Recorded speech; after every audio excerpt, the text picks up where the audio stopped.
a capacity. So, close your eyes.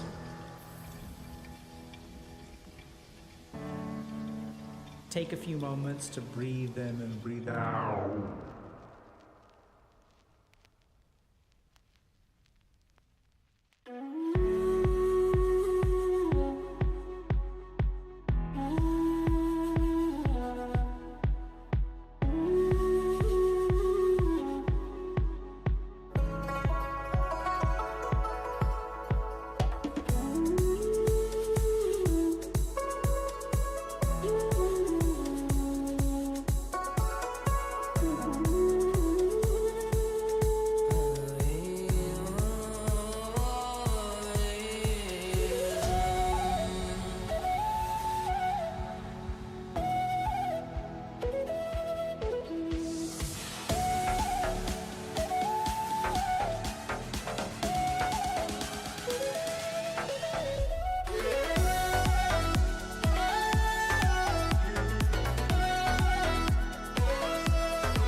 But I would say on a deeper level, it's more like when we say work on yourself. That involves all kinds of like things about moving your life forward. And they struggle with motivation in these things. It's because when I don't think I'm worth it, I'm not worth fixing.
When you develop empathy and compassion for other people, there's going to be room for someone else in the relationship.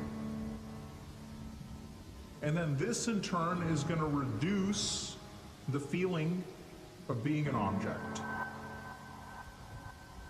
Now two people can connect. And now it's not about getting your needs met and starvation. It's about two human beings forming a relationship.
practice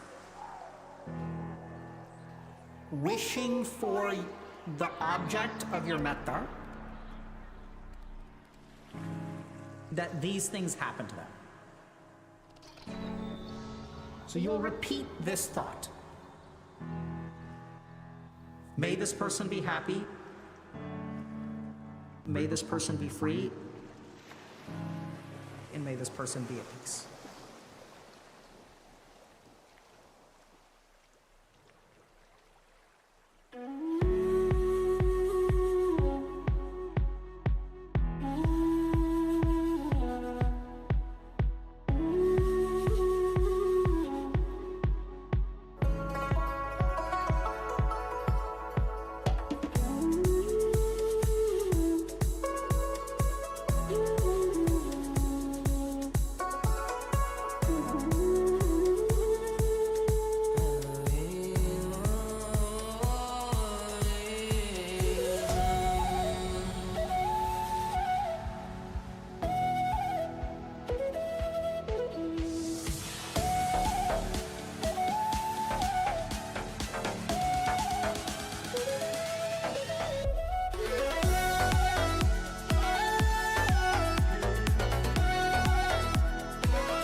So what we want to do is cultivate a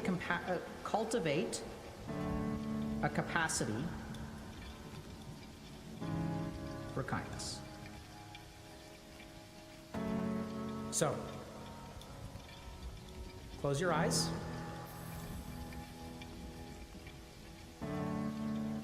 Take a few moments to breathe in and breathe out.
Alrighty, chat. Happy 2025. Welcome to another Healthy Gamer GG stream. My name is Dr. Alok Kanoja. Just a reminder that although I'm a psychiatrist, nothing we discuss today on stream is intended to be taken as medical advice. Everything is for educational or entertainment purposes only. If y'all have a medical concern or question, please go see a licensed professional. So, we have not streamed in some time, as they say, and this is correct. So we have been busy, chat. Yay, YouTube ads. I'm just popping out the chat. And yeah, okay, so welcome everybody. So, we've been busy. Like, things have been crazy on our end. 2024 was an insane year for so many reasons. We grew a lot. We went all over the place. We're building all kinds of things in 2025. there's just a lot going on, chat. So yeah, I know it's, I know it's kind of like, I know things have been different for y'all and for us over here, because I used to stream 3 times a week, 2 hours at a minimum. But the world is changing. We've been like traveling a lot. We went to like different conferences. We advocated, spent a day on Capitol Hill last year. We went to the White House, like traveling for like podcasts and stuff like that. So I know that our streaming has not been quite as consistent, for which I apologize.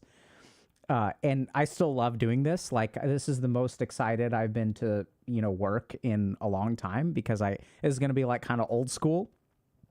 So we're going to look at some posts on Reddit, and we're going to, answer some questions. We're going to learn some things.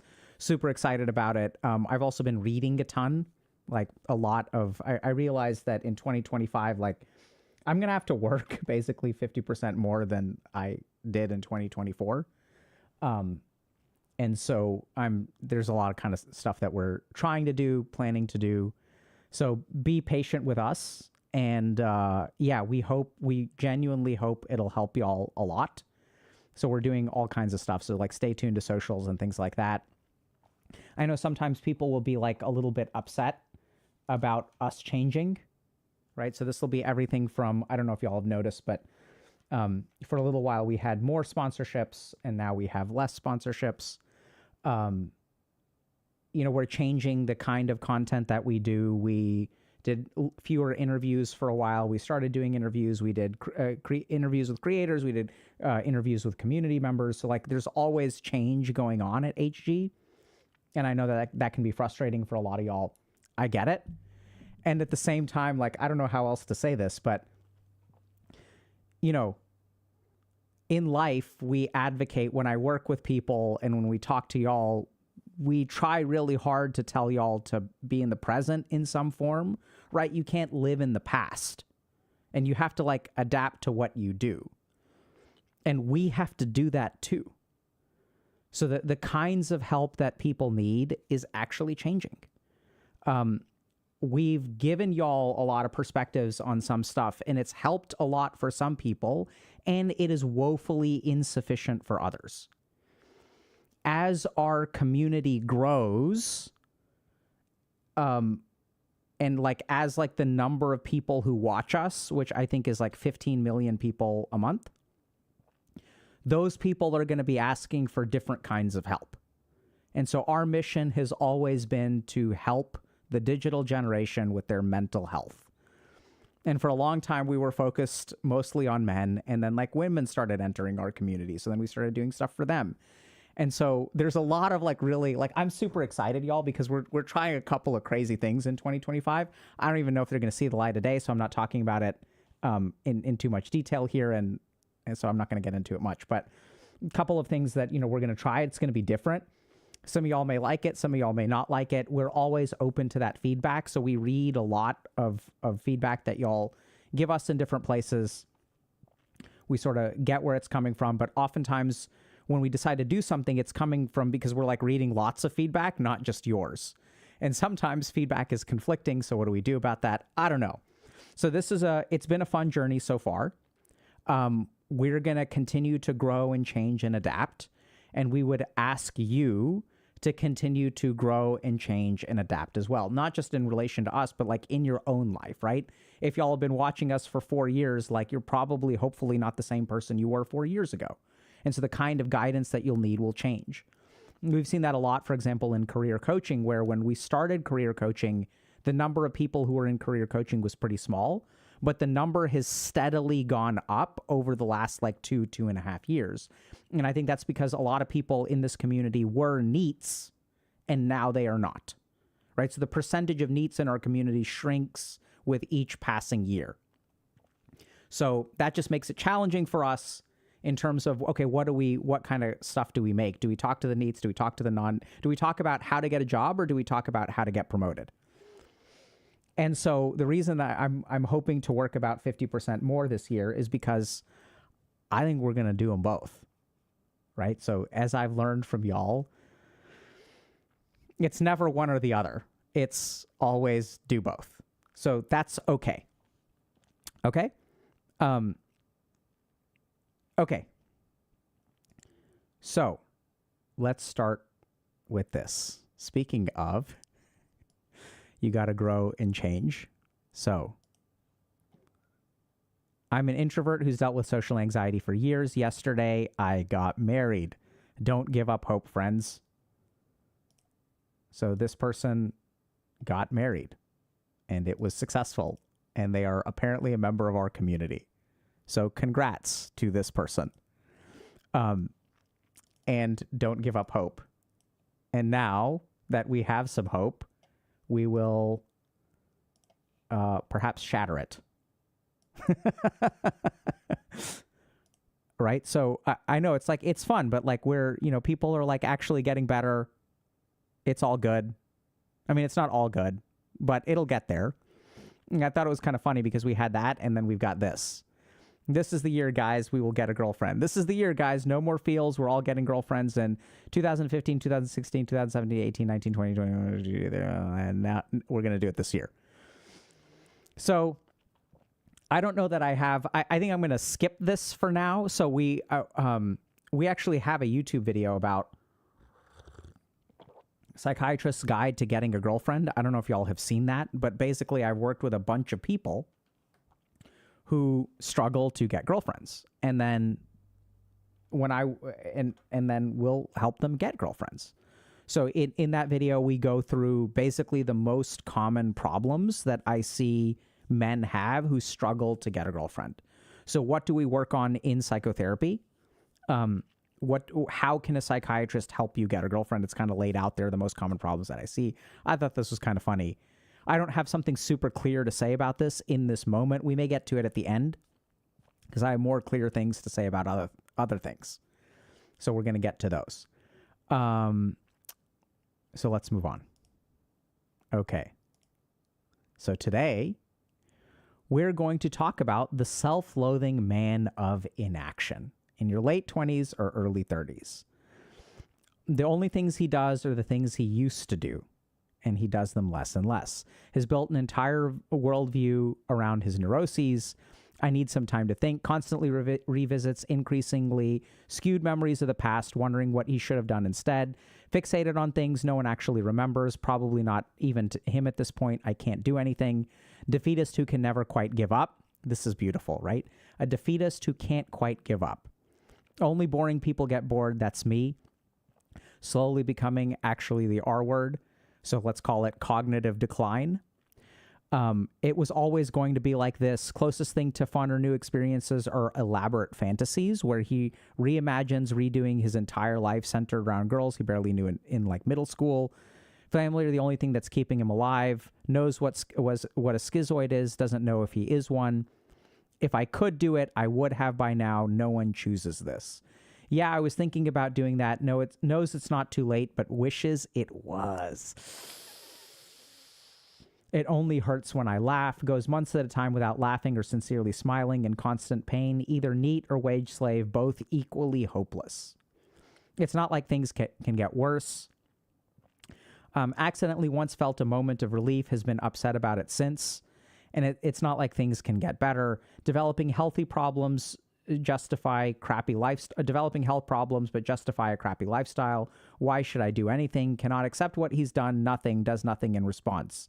He exists in a state of living death, thinking the same thoughts over and over, day in and day out, even as he understands that thinking doesn't help and that he needs to just act instead. He is completely overwhelmed by inertia while life passes him by.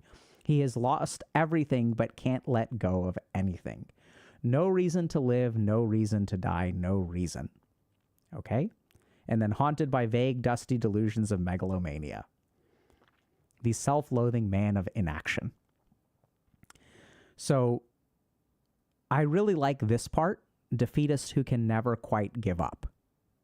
Right? I think this speaks a lot to the self-loathing man of inaction. So there are a lot of people out there who struggle with this, who view themselves as people of inaction.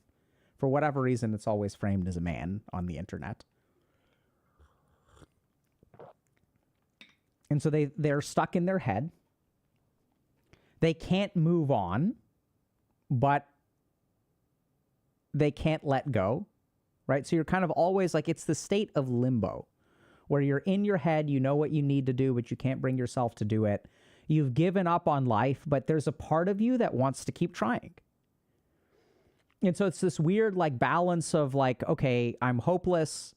And then one day I have hope, but you actually become afraid of hope because hope means trying and hope means attempting and hope means hoping. And if you try and if you attempt and if you hope, when those things don't work out, that leads to more hurt. So you kind of get stuck in this like longing for limbo, right? A desire for numbness. Because if you're numb, then there's no hope. And if there's no hope, there's no disappointment. And if there's no disappointment, there's no hurt. And at the same time, even when you're numb, you long to feel things. That occasionally there'll be like a ray of sunshine through the clouds where you have a little bit of hope. You smile a little bit. You feel a little bit of relief. But then you're scared because you don't know how to create that consistently. And so you view yourself as a person of inaction. So we're going to approach this. I mean, there were 2 or 3 ways that I could talk about this. My first thought was I would go through and address each of these like sentences and explain the mechanism behind that. Maybe we can do that. But I want to start sort of in a different place. So the first thing I'm going to say is that this is not a man of inaction. This is a man of an intense amount of action. See, this is the first and largest and most catastrophic mistake we make. When you look at your life and you think to yourself, I never do anything, this is categorically wrong. The reason your life is the way that it is because you are doing things all the time. May not make sense. So let's dive into it and be a little bit more technical. So this is one of the biggest things that the theory of karma teaches us, right? Actions have consequences. This is a scientific truth. There is a cause and there is effect. This isn't spiritual. This is science. So the life that you have created around yourself is not a result of inaction. It is a result of action. So for example, if I wake up today and I log onto the computer and I play video games for 8 hours, that's not inaction. That's action for 8 hours. And that will have an effect. If I wake up today and I do not apply for a job, I will not have a job tomorrow. So that every day when I wake up in my life, what the truth of the matter is this life is not a result of inaction. And this is why it's so hard to fix, because it's not that you've done nothing. Moving from neutral is not hard, right? Very easy. A small amount of acceleration in the positive direction, if I am at neutral, will result in a positive velocity, right? If I start walking forward and I was standing still, I will start covering ground. That's not what happens with the man of inaction. Positive acceleration results in a negative velocity. How is that possible? That's because they are moving in the wrong direction. So it's not a man of inaction, it is a man of wrong action. So these people are taking actions, literally. They are taking actions every single day. You don't just sit in your bed all day. You get out of bed, you do particular things. Those are actions. Maybe you get high. That is an action that has a consequence. And maybe you say, but Dr. K, I do lay in bed all day. That too is an action. Laying is a verb, right? Like technically, I am sitting right now. This is an action I am taking. Your whole life, you have no choice but to take actions. And so if you look at your life and it has completely fallen apart, this is not a result of inaction. This is a result of wrong action. And you know this. Because you look back in your life and you said, I should have done this, I should have done this, I should have done this, I should have done this. What did you do instead of the things that you should have done? You did something else. You didn't ask that girl out. You didn't apply, you didn't do the extra credit. You decided not to go to school. You stayed home. So this is one thing that y'all have to understand. The biggest thing that you have to understand. You are always acting. There's no such thing as inaction. Arguably there is, but very few people on the planet truly engage in inaction. If you guys want to understand that, we can talk about it at the end. Now, if that isn't weird enough, so let's actually, before we move on. So here's the thing that I want you to understand. The life that you live today is a consequence of your actions. So it's not that you need to act more. It is actually, here's the big irony, it is that you need to act less. What you actually want is inaction. And this is why these people are fundamentally stuck, because what they try to do is they try to do more, and instead what they need to be doing is doing less. Doing less of the wrong thing will move you in the right direction. So most of these people are running in the wrong direction in life. The right way to stop, if you're at minus 100 and you want to avoid getting to minus 200, the first thing that you need to do is learn to sit still. Just stop moving. Stop doing the things that you are doing. Don't even try to do the right thing. Stopping doing the wrong thing is sufficient. And this is what's really weird. This is what confuses people. See, if you want to lose weight, you don't need to eat anything. You need to stop eating. If you want to recover from any addictive substance, the solution to addiction is inaction. Right? It's kind of weird.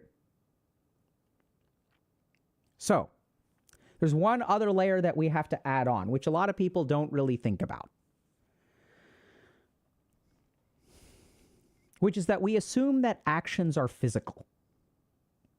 So this is the other big thing you have to understand. 95 to 99% of the actions that a human being takes are in their mind. I'll give you all a really good example of this. So there is something called obsessive compulsive disorder, OCD, in which someone has obsessive thoughts. So they will think something that feels really overwhelming, like, unless I turn on and off the light switch 7 times, the plane that my family is on will crash and everyone will die. This is what we call an obsession. An obsession is a thought that is repetitive and usually intrusive and causes distress. That is technically what an obsession is. Then what happens is the compulsion is the action that you take in response to the obsession. So when I think these thoughts, I will act in some way. But when I act in that way, it reduces the emotional energy of the thought. The only way I can get the thought to disappear is by taking this action. So when I flick the light switch on and off and on and off and on and off, when I do it 7 times, then the thoughts are calmed. So now I am taking a physical action to reduce a mental action. And if we kind of think about it, thoughts lead to other thoughts. Right? So this is why I like this principle of karma, because in the English language, when we use the word action, it has an implication of physicality to it. But when we say karma, karma is an action. But the key thing about karma is it's anything that is a cause that has an effect. That is a karma. And so if you have a thought, does that have an effect? Absolutely. So this is what we do in psychotherapy. If someone has, for example, a destructive schema, a worldview that is negative, we can alter their mind so that one thought does not lead to another thought, does not lead to another thought. Each thought you have is an action. There's a great lecture over on the membership side that we have about mental karmas, which y'all should definitely check out. There's also something, I think, in the trauma guide about it as well. All right, so if y'all are really interested in understanding and mastering this idea that each of your thoughts is in of itself an action, right? Because each thought has a consequence.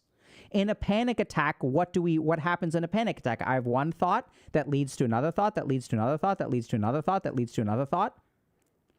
And then these thoughts over time become overwhelming. They activate my physiology. I go crazy for a little bit, and then my brain short circuits. My heart can even short circuit for a little while, and then the whole system shuts off. And even I want y'all to really understand this. If you think that your life has fallen apart because you're a self-loathing man of inaction, think for a second. What are the causes of your current life? Self-loathing. So when you view yourself, when you literally have this thought, if we can inject these thoughts into any human brain, they will have a similar consequence. Self-loathing is an action. It is a mental action. It is a particular kind of thought. And those mental actions will lead to physical actions. And this kind of makes sense, right? If I think about taking a sip of water, that is what results in taking a sip of water. So this is where, and if you kind of think about it, right, if you're one of these people, what you find is that you're very drained at the end of the day, even though you've done nothing. What's draining you if you've done nothing? You've done a lot. You've done a lot of thinking. You've actually done a lot of physical action too. And this creates an inertia in the mind. It creates all kinds of effects in your mind and in your life that make it hard for you to act in the right way. So it's not that you have inaction, it is that you have an overabundance of wrong action. Right? You've created a really problematic life, and you've created a very problematic thought process. A really good example of this is if I have a thought of suffering, if I feel some degree of suffering, what do? I reach for numbness. Right? I feel hopeless. Or, no, incorrect. I feel hopeful. And if I feel hopeful, this hurts. My mind attaches, be careful now, be careful here, okay? When you feel hopeful, your mind attaches a fear to hope. This is an association. When I feel hopeful, I have learned to fear hope. And since I now fear hope, I need to shut off hope. And so then I reach for a numbing agent. Take your pick of whatever suppresses the limbic system. Video games, pornography, social media, marijuana, alcohol, whatever. Take your pick. Benzodiazepine. And then we numb ourselves. We numb the fear. And along with it goes the hope. But then we create a huge problem. Because when we begin to numb ourselves, we shut off the part of our brain that motivates physical action. One of the most powerful motivators are our emotions. But there's too much negativity, right? So we have to numb it. And therein lies the problem. The more that we numb the negativity, the more of the negativity builds up. So the first thing that we have to understand is that we are not men of inaction. We are men of an intense amount of action. And if you really stop and think about it, what does it take to screw up your life as much as you've screwed it up? Right? And I say this as someone who screwed up my life. Like, it took a lot of effort to screw up my life the way that I screwed it up. It took struggle day in and day out. The amount of avoidance that I had to engage in was astronomical. The amount of I used to sneak out to my mailbox in the morning to steal my transcript so that my parents would not find it.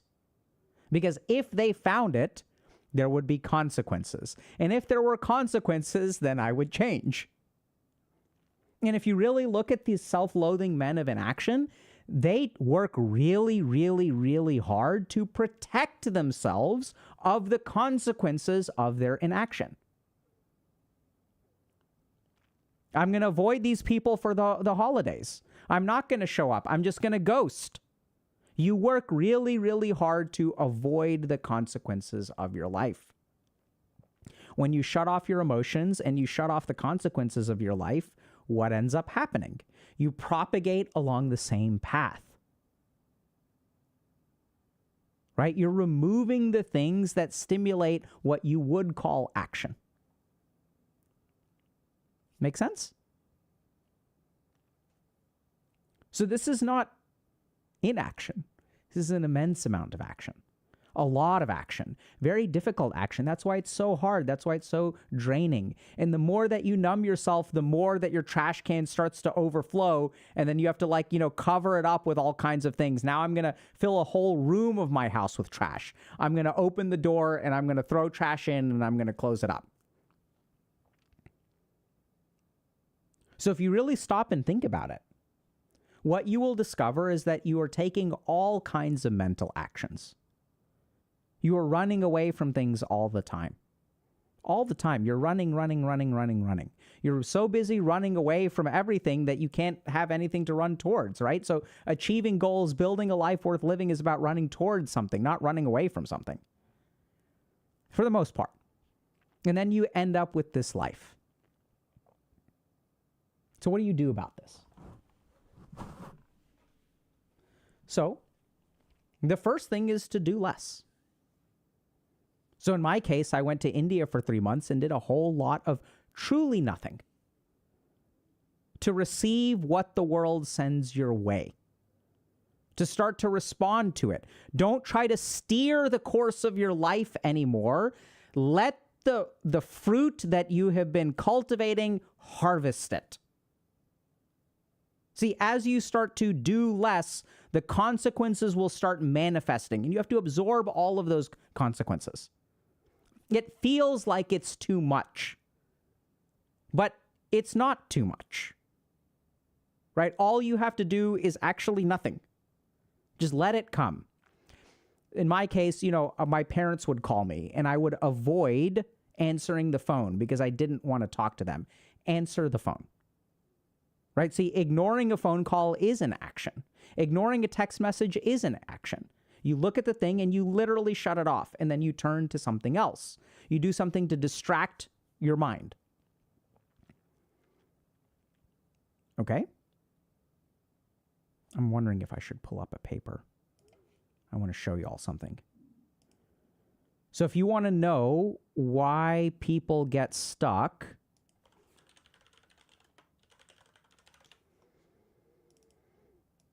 I want to show you all a paper.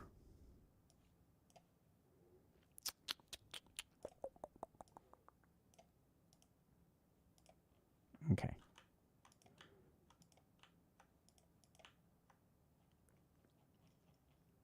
Give me a second. So,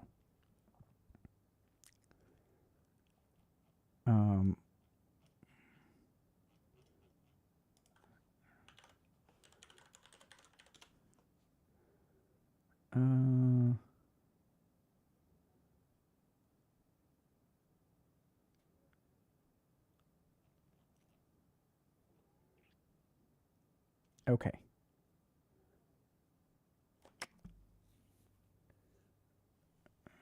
Let's take a look at this. All right, so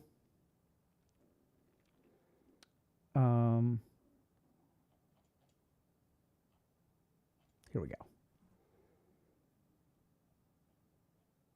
Okay.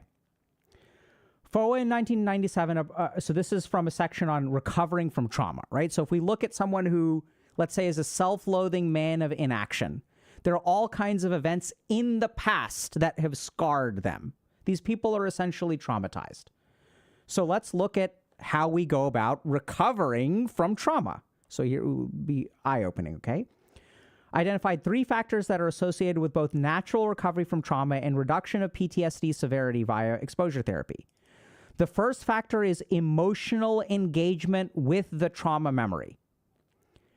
In natural recovery, emotional engagement refers to fear activation that occurs when one encounters a trauma reminder in the natural environment.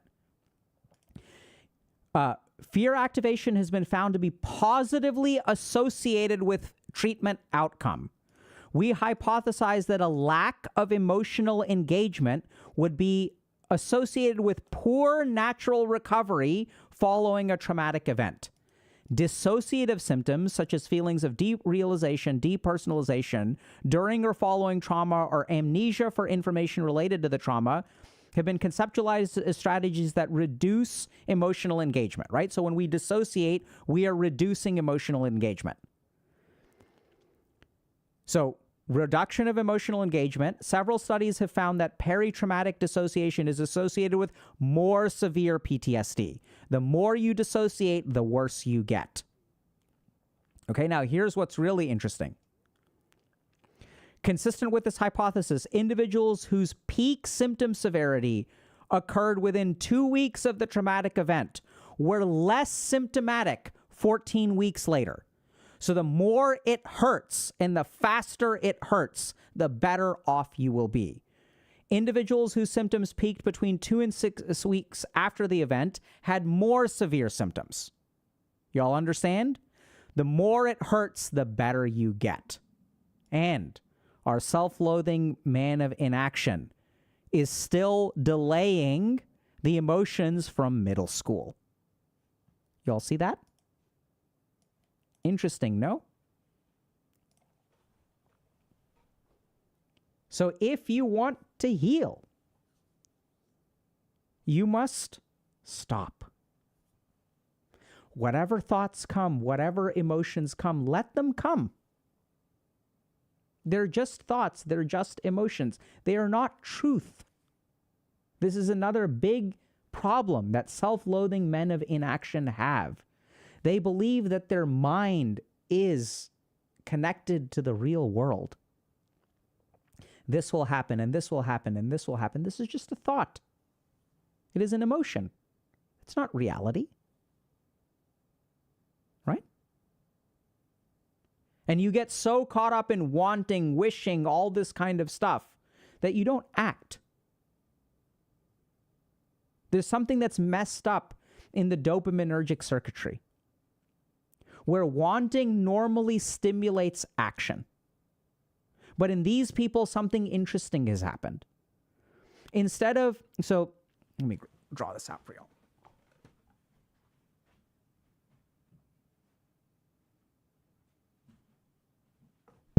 Okay, let's get a bit technical. Okay? Show you all something else. So there are a couple of big problems that happen with self-loathing men of inaction. And one is that their dopaminergic circuitry gets miswired. Okay? And it has to do with this kind of suppression. But let's understand this. So normally we have this thing called the nucleus accumbens, which releases dopamine. And then dopamine does a couple of things, okay? So we got to understand this. The first is that it induces cravings. Now, here's what's really interesting. If we look at our dopamine over time, when we have a craving, okay, we actually get the craving itself increases dopamine. And there's one really interesting reason for that. So I don't know if y'all know this, but Parkinson's disease is a disease of movement, right? So they have things like cogwheel rigidity. They have difficulty walking. And the treatment for Parkinson's disease is something called L-DOPA. So we give these people dopamine. L-DOPA crosses the blood-brain barrier. That's why it's L-DOPA, and then it's converted to dopamine. And then their ability to move increases. So dopamine not only triggers cravings, it also triggers movement. Right? So then what happens? So now I'm triggering movement, and then this will result in action, and then dopamine will start. And then once I act, or my action is completed, then I will get a big spike of dopamine. Right? So I want something that initiates a behavioral change, and then once I engage in that behavior, I'll get a big spike of dopamine. Now, for people like this, so this is what I've sort of observed as a clinician, there's another thing that starts to happen. For some reason, when I get a craving, when I get a wanting of something, right, and then I want dopamine, there's another kind of a neurological thing that sort of happens. So something about this wanting through associative learning also triggers an emotional response. And this is usually a negative emotion. So now our limbic system gets activated. So if we go back to our man of learning, right? So it hurts when I smile. Things can only get worse. A little bit of hope is a dangerous thing. So as this person strives for something, right? They have a wanting, a parallel circuit, some kind of association has been created in the brain where they have a negative emotional response. Hopeless. Now, your brain looks at this situation and says, we are wanting dopamine and we have hopelessness. So the brain, remember, the brain is not working against you. It's just trying to do what it knows how to do. So it says we want some dopamine and we're feeling hopeless. What should we do? Then we get driven towards inaction. But this is not inaction. We're going to do something like play vidya. So vidya is going to suppress our limbic system and it is going to give us dopamine. You understand? You get 2 for 1. So I want a girlfriend. I want a job. The absence of these things is going to trigger shame. And now our brain is like, okay, we need dopamine and we need to shut off our emotional circuitry. So we're going to do this. And now I've taken an action. Instead of actually resolving these problems, I've taken an action. Now what started happening is I recruit the endocannabinoid circuitry and I'm forming a habit. Now my brain has learned. So the next time that I want something, this becomes a behavioral cue that triggers a neurological response, which then triggers an action, which then satisfies the issue. And so over time, these habitual men, these men of inaction are habituated, right? They have a habit of waking up every day and doing the same thing.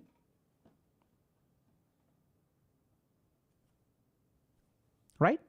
Every day feels the same. Late 20s, early 30s. What's the difference? 6 years, 7 years, it's all the same. Every day your life is the same because you repeat the same actions over and over and again. It's not inaction, it's lots of action. And now you have built up an immense amount of karma because you have been engaging in this habitual cue response, dopaminergic emotional suppression. You've engaged in this stuff day after day after day after day after day after day after day. And remember that your brain, when neurons fire frequently, they strengthen their connections.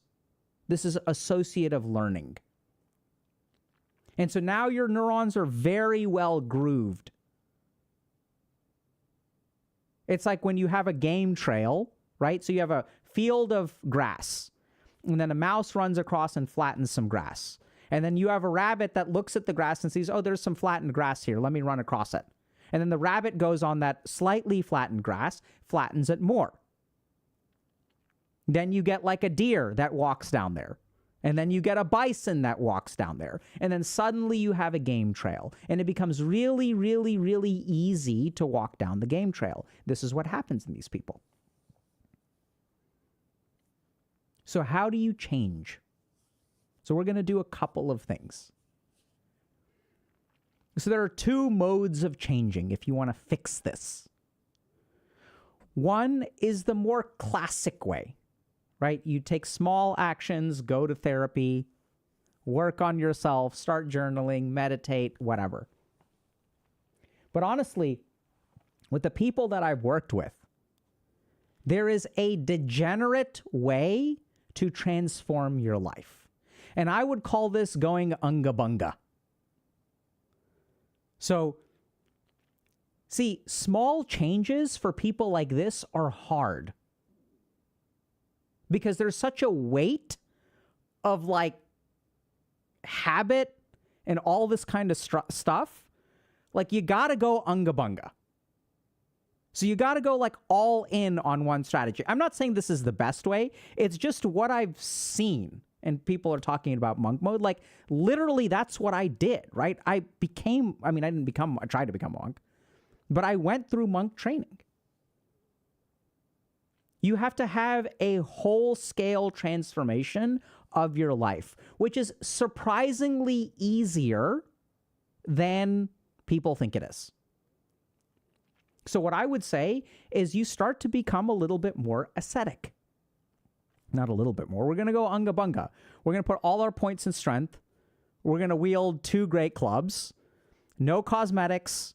No fucking flask. No fucking buff. None of this like optimize your life kind of thing and like none of that stuff. We're going to go hard. And the reason that we need to go hard is because we do not want to trigger those behavioral cues. So what I would consider, right, a couple of things. So the first thing about going unga bunga is that you need to go see a doctor. And you need to make sure that something about your life is not like problematic. So I would start with a medical evaluation. You may need things like mental health treatment if you've got a mood disorder or things like that. Going unga bunga requires no like significant medical debuffs. So I would go get a full physical and get some kind of mental status exam, get evaluated for whatever illnesses. Now, this is where we got to be careful. Because I want y'all to pay attention to what your response to that is. So when I say go do this thing, what a lot of people will do is their mind will have a response. I can't do this thing because of this. I can't do this thing. I can't afford a doctor. I can't do this. I can't do this. It's hard for me, blah, whatever. I'm not saying that any of those things are true. This is where we have to like understand something else about the mind. Where do thoughts come from? So, when we have a circuit that gets dopamine and suppresses emotions and has habits, and I tell you to do something else, these circuits of the brain will then go and create thoughts.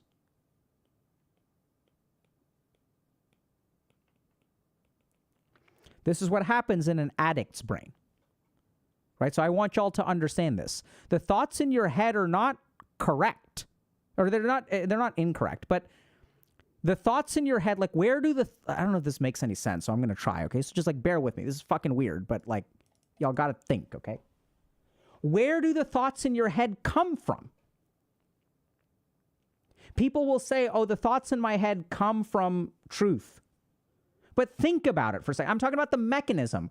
So there are times in your life where you've had good experiences and you've had bad experiences. Why do you think about the bad experiences? Why is it that that's the thing that floats from the unconscious into your conscious mind at a particular moment? Do you understand that a part of your brain is making that selection? A part of your brain is choosing what to open up on your desktop. The biggest mistake that we make in life is we assume that the things that our brain produces are because they are true. This is factually false. You can look at psychological defense mechanisms. You can look at cognitive biases in depression. You can look at trauma. You can look at associative learning. You can look at all kinds of conditioning. It has nothing to do with truth. It has to do with which part of your brain is running the show, because your brain is trying to motivate a behavior. Remember, there's no inaction, there's only action. Everything you do is an action, even sitting still is an action. So which part of your brain is running the show? That part of your brain will float whatever thoughts are necessary to get you to create the motivation, to move you in the direction that that part of the brain wants to go in. And this stupidity of the brain is evolutionary. So a great example of this is falling in love. So when we fall in love, there is a part of our brain that goes to the risk assessment portion. There's a part of our brain that calculates the risk. The part of our brain that falls in love goes and shuts that down. So when you start dating someone and you are madly in love, and your friends and family are like, I kind of see some red flags here. You're like, I don't see red flags. You're wrong. And then when you look back on it, oh yeah, there were red flags. I don't know why I didn't see them. You didn't see them because that part of your brain was shut off, because there was another part of your brain that is running the show. So you have a thought, but don't for a moment think that your thought correlates with truth. And there's a really simple way to understand this. A hopeless man of inaction, the self-loathing man of inaction, looks in the future and sees no hope. I am blown away by this. They're like, yeah, nothing will ever get better in my life. Holy shit. This is amazing. They're like, what? What do you mean? I've never met a human being that can see the future. Wow. You should use your power for good if you can see the future. No one can see the future. It's just thoughts. Now, those thoughts are there for a reason. They will give me justifications. You'll say, well, this happened, this happened, this happened. The past happened this way, therefore the future happened this way. If it worked like that, the stock market would be easy. And this is the really crazy thing. So we take a karmic perspective. The past happened that way is not deterministic. I mean, in a sense, it's deterministic. But the past happened that way because of what you did. Your actions created that past. You did not ask that person out. That is why you hold on to the regret from middle school. So the future that lays in front of you is not determined by the past. It is determined by what you do now. If you want a different future, take a different action. And people will say, but I can't. Well, now doesn't work. Where does that thought come from? Which part of your brain is producing that thought? I can't change. Because here's the thing. You guys want to know if we're talking about a map hack, not an map hack, an aim hack, the part of your brain that is addicted to video games has one trump card to play. It'll convince you that you cannot change your life.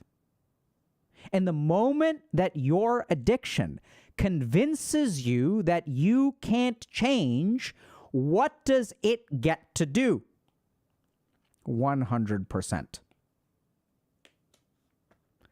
I worked for a couple of years in addiction psychiatry. The most common cognitive pattern that I saw was an addict's brain convincing them that they can't change. Because the moment it convinces you that you can't change, do you just sit on your ass and do nothing? No, you get high. Do you see? So this is what y'all need to understand. Don't look at the content of your mind. Look at the direction of your mind. Look at your mind and ask yourself, If my mind says this, what does this mean?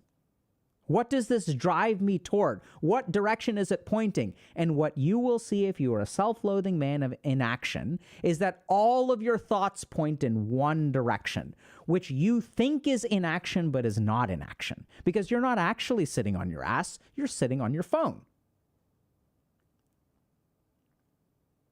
Or you are sitting on your ass, which is an action. It is all of the justifications that allow you to act in an inert manner.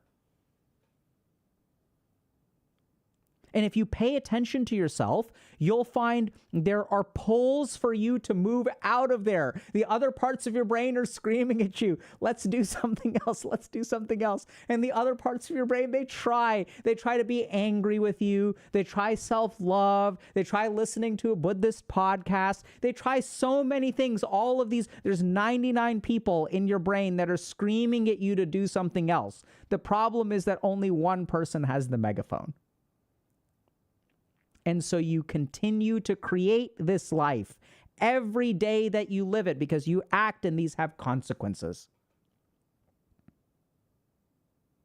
So what do you do about this? So good news is that even the revelation of this is actually sufficient. If you guys want to know what the real answer is, the awareness, how can I say this? I'm looking for the right word. The zealous emphasis on awareness is enough to crack this cycle. If you sit and you look at yourself and you look at all these thoughts, the more that you study them, these patterns will disappear. Okay? I know a lot of people don't believe that, but I really believe that to be true. There's one really simple reason for this. Remember that a lot of your actions and thoughts are habitual. So the thing about the endocannabinoid circuitry, the habit circuitry, is the habit circuitry is not active when you are aware. The whole point of habitual action, it is action done without awareness. It is put on autopilot. You can't be autopilot and be aware at the same time. So if there's any autopilot behavior you have, the more you increase awareness, literally a separate part of your brain activates. The endocannabinoid circuitry is your habit circuitry. The awareness circuitry involves your anterior cingulate cortex. And your anterior cingulate cortex is also where willpower comes from. Awareness and willpower come from activation of the same part of the brain. And if you kind of think about it, that makes sense, right? So if I have a habit, it requires no willpower and has no awareness. The moment that I start exerting willpower, you cannot exert willpower without awareness. Does that make sense too? I want you all to stop and think about that for a second. Anytime you exert willpower, you are aware. It's like, I want to pick this up with my right hand, but instead I need to force myself to pick it up with my left hand. Awareness and willpower not only go hand in hand, they are neuroscientifically the same thing. Staggering. The yogis have known this for thousands of years. You don't need to fix your problems. You just need to be aware of them. There's a great, we have a video all about that too, about how willpower and awareness are one and the same thing. Okay? So awareness is sufficient. But we're going to talk about Unga Bunga mode. So what I would do is first go to a doctor, and then your mind will come up with all kinds of problems.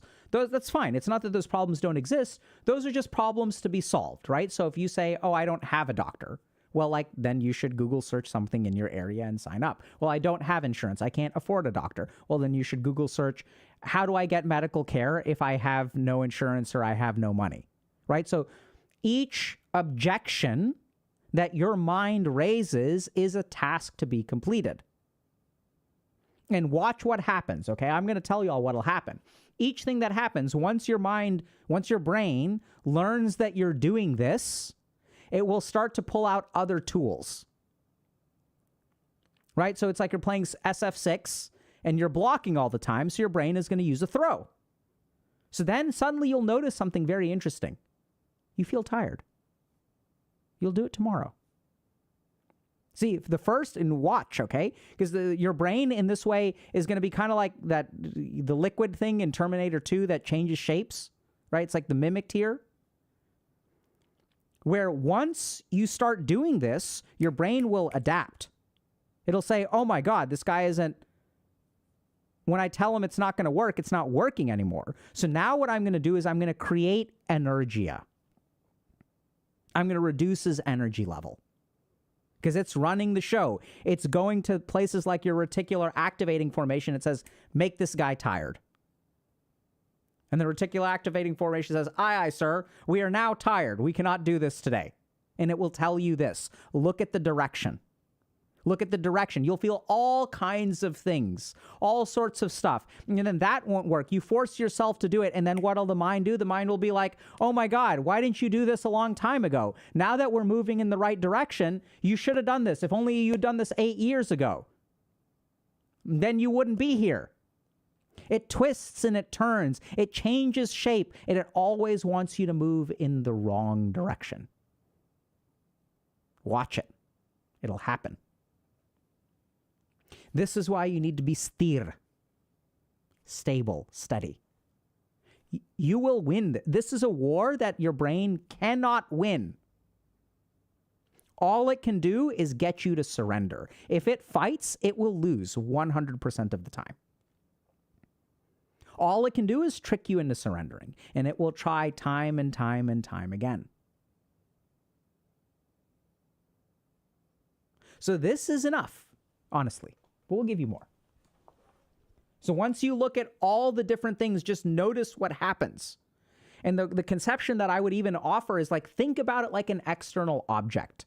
Think about it like a demon that is trying to tempt you away from fixing your life. And it will use your brain against you. So what you need to do is just notice these things. Notice as much as you can. Notice the direction. Now, the reason we say start with a doctor is because there could be certain things that are physiologically not working for you. If you have anemia, if you have obstructive sleep apnea, if you have vitamin D deficiency, if you have a thyroid problem, there are many common things that will lead to low mood and low energy. We have to deal with those things. If you have something like a full-fledged mood disorder, you may need some kind of pharmacologic treatment, psychotherapy, whatever. So engage with that. That's step number 1. Step number 2, find yourself some duct tape. And duct tape out a square that is maybe anywhere from 6 feet by 6 feet to 8 by 10 or whatever. Create a space that is going to be your temple. Take a sleeping bag, take a pillow, lay down there. That is where you sleep from now on. That is where you exist from now on. Spend as much of your time as you can in this 6 by 6 square. Okay, we'll talk about leaving the house. But in your home, look at all of the places you go that result in your quote-unquote inaction. We're going to stay away from these places. I really like a patch on the floor. So I'm going to study there. I'm going to sleep there. I'm going to do calisthenics there. You're going to exist in that space. Right? You're going to leave the place. If you need groceries, you need to use the bathroom, you need a shower, you need to go to work, like whatever. If there's a fire in the building, get out. But as much of your time as you can, you are going to exist in that square. And this is where you have to be kind of careful. Because your mind will want you to get out of the square. Oh, I need to do this, I need to do this, I need to do this. I'm bored here, so be it. The action that we are going to take is developing a resistance to boredom. We're going to tank that boredom damage. So in my case, what I did was I slept there, I exercised there, I did yoga there, I meditated there. So you start to exist. I even read there as much as I could. I also had a small table without a chair, so I moved out of there and I would do my work there. This is also where you got to go hard on the devices. So it's time to do it. Uninstall all of the extraneous things. Watch the direction of your mind as it tries to tell you, oh, we need this for work. So I'd say anything that can be done on a computer should not be done on your phone. If you absolutely need it on your phone, that's one thing. Remove everything else. Change your phone to grayscale. Uninstall all of the extraneous software off of your computer. Install an app that blocks whatever websites you waste your time on. Do all of these things, right? So these things can be done within 30 minutes. That's all it takes. Fixing your tech is going to be 30 minutes. That's it. You can be done. By the time, before I'm done streaming, you can be finished with this. Now, notice all the rebellion that will happen in your mind. You're worried about cracking and all that kind of crap. Whatever. Now we're going unga bunga. 99 points in strength, nothing else. No cosmetics, no this, no, don't worry about that. Next thing that we need to do is fix our diet. Unga bungas don't eat that trash that you eat. They eat unga bunga food. Simple food. Poor people food. Rice, beans, vegetables. Maybe some seasoning if you want it. Food is no longer a source of pleasure. Food is sustenance. You are eating for survival. You are no longer living to eat. You are eating to live. So it should be nutritious. Rice, beans, veggies, fruits. Ideally nothing processed. Right? So you don't need Twinkies. You don't need chips. You don't need frozen food. I mean, if you need it, that's a different story. Frozen veggies. You know, seasoning is like fine if you want to do some of it, but you don't usually need seasoning. There's some good micronutrients and stuff in seasoning. If you want to use herbs and stuff, whatever. People are asking about meat. Ideally, less so. Some meat is okay. Eggs are okay. Don't really need cheese. Milk, I guess, is okay. This is unga bunga mode. And then it is the tolerance of these things. That's it. If you have to go to work, you go to work. People will say, but what about goals? What about this? What about this? What about this? Well, that stuff will come. You do this for a weekend. Do it for a week. Do it. I mean, if you need to go to work, that's a different story. If you need to go get groceries, go get groceries. But when you go to the grocery store, it's not about pleasure. And what I want y'all to do when you enter unga bunga mode is just notice your mind. And your mind will get desperate. It'll use all kinds of techniques to get you to stop. It'll twist and turn. If you develop your good awareness, you will see it panicking. And when it starts to panic, you know you're winning. You've always been winning. You can always win. The only time you lose is when you surrender. And then people will ask, this is another tool the mind will use. They'll say, for how long? Until you're done. Right? So this is another technique that the mind uses to foster inaction. It adds the dimension of time. I should have done it a long time ago. This is never going to work. How long do I have to keep this up? I can't keep this up forever. In all of those things, what is the direction? Abandon your efforts. One direction. You look at the direction. It's one way. Right? Now, you want to make sure your diet doesn't have things like nutritional deficiencies and stuff like that. So be safe, be healthy. But this is something that you can do today. Find your 6x6 square. Learn yoga. Do asana every day. Do pranayama every day. Sit and meditate. Get yourself a set of prayer beads and do Om chanting for 108 rounds. Very simple. Chant Om 108 times every single day. Now, when you do this kind of stuff, this is really important. The reason that we go in this drastic way is we want to remove all of our cues. So do whatever you can to remove the cues that lead to bad behavior. Uninstall Discord. Log out of the extraneous stuff. Go to a different grocery store. Very important. And then your life will be different. You want to transform your life into a temple devoted to you. Now, this word devotion is important. See, devotion is done towards someone else. So all of the actions that you take, the actor is going to receive zero dopamine, zero benefit from it.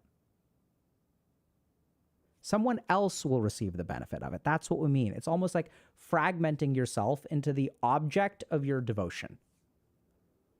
And if we really think about it, the self-loathing man of inaction is the other way around.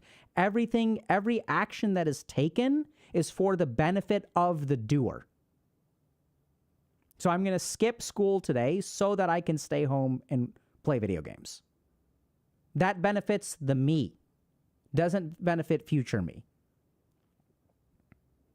Devote yourself to your benefit and recognize that you will never see the benefit of this, right? The person who is the actor gets nothing.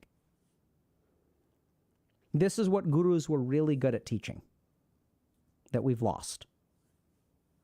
We've become so selfish. See, when we have a society that advocates for me first, how is your brain supposed to know which part of me first is good and which part is bad?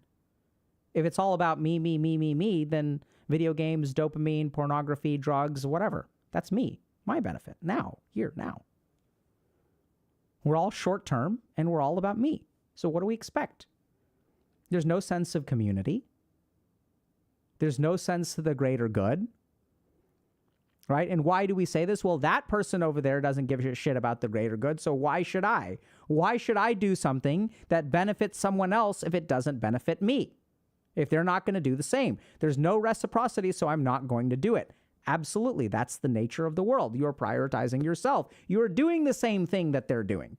We're all doing the same thing. That's why the world is in the shitty state that it's in.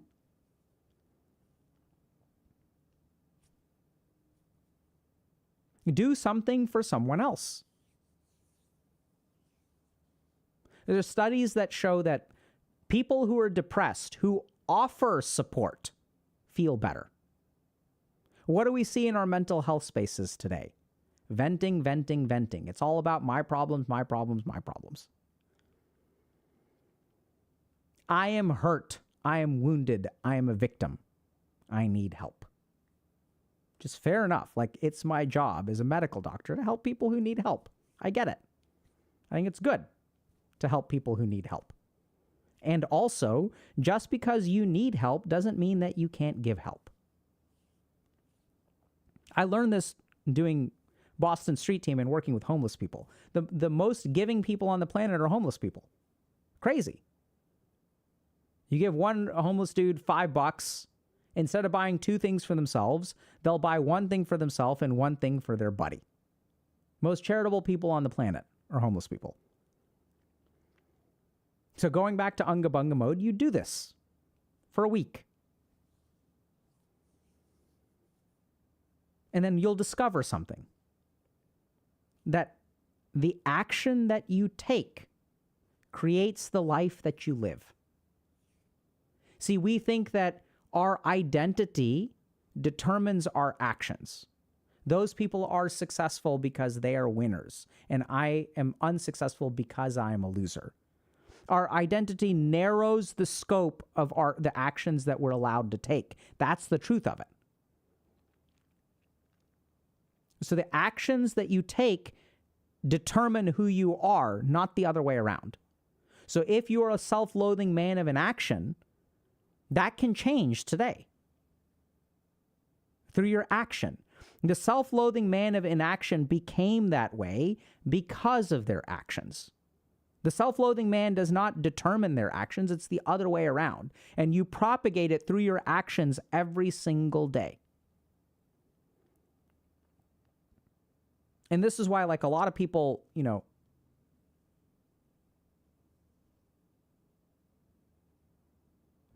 some people think I'm prideful. Some people think I am humble. I'm neither, I think. Maybe that's prideful to say. Who knows?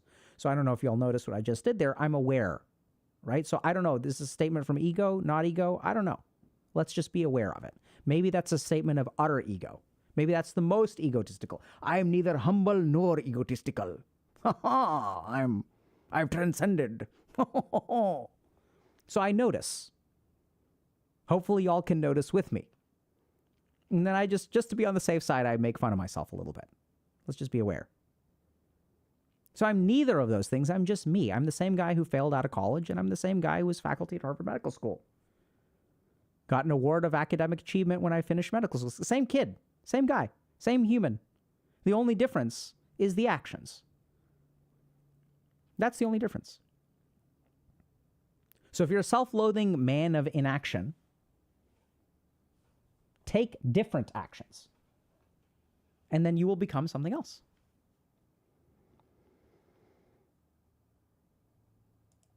I'm absolutely allowed to think of myself, but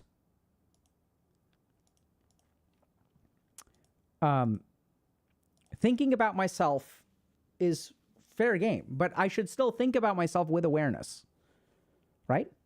I shouldn't have automatic thought. I should be careful about what I think about myself. I should recognize that the thoughts that I think about myself may not be true. So my brain generates thoughts about me, but are they true or not true? Let us be aware. We don't want any automatic thinking about myself. That's what I try to avoid at all costs. It happens most of the time. Like I fail most of the time, but that's okay. Okay? Okay. Next one. I give you all choice. I wanted to spend less time on that, but I'm having too much fun. Okay, let's talk about this one next.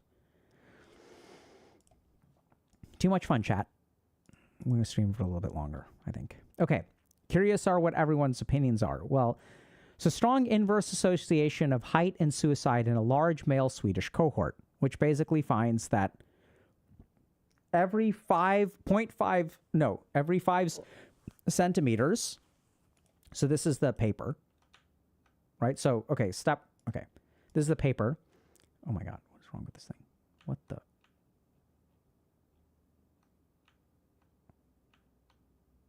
Okay, zooming out, zooms in. What on earth? Okay. So strong inverse association between height and suicide in a large cohort of Swedish men, evidence of early life origins of suicidal behavior. So people will look at graphs like this. And they'll say, okay, for every 5 centimeters of height increase, suicide risk decreases by 9%. And like, this is data. This is a great study, so this is crazy. Okay, so the first thing that you do when you see, anytime you see a graph on the internet, the first thing that you should do is read the paper that the graph is from. And I would say 99% of people do not do this. And therein lies the problem. When you see a graph, when people look at a graph on the internet, if it conforms to their views, they think, ha, I was right all along. And if it doesn't conform to their views, they say, this is BS. Fake science. Fake news. So if you look at this stuff and you're like, yeah, this is right, first thing you got to do is read the paper. That's really how you're going to learn. So it turns out that this study is scarily good. Okay? So this is a data of 1,299 Swedish men, followed from age 18 to a maximum of 49. So here's the really cool thing about this. This is 87.2% of like men in Sweden. Or I think that's how I understood this. Like, this is insane. This is like 87% of dudes in Sweden. Okay, so that already makes it so it's multi-generation register. Oh no, sorry, hold on. For whom Swedish? No, that's not right. These are 87% of these individuals had a record in the military service conscription register from 1968 to 1999.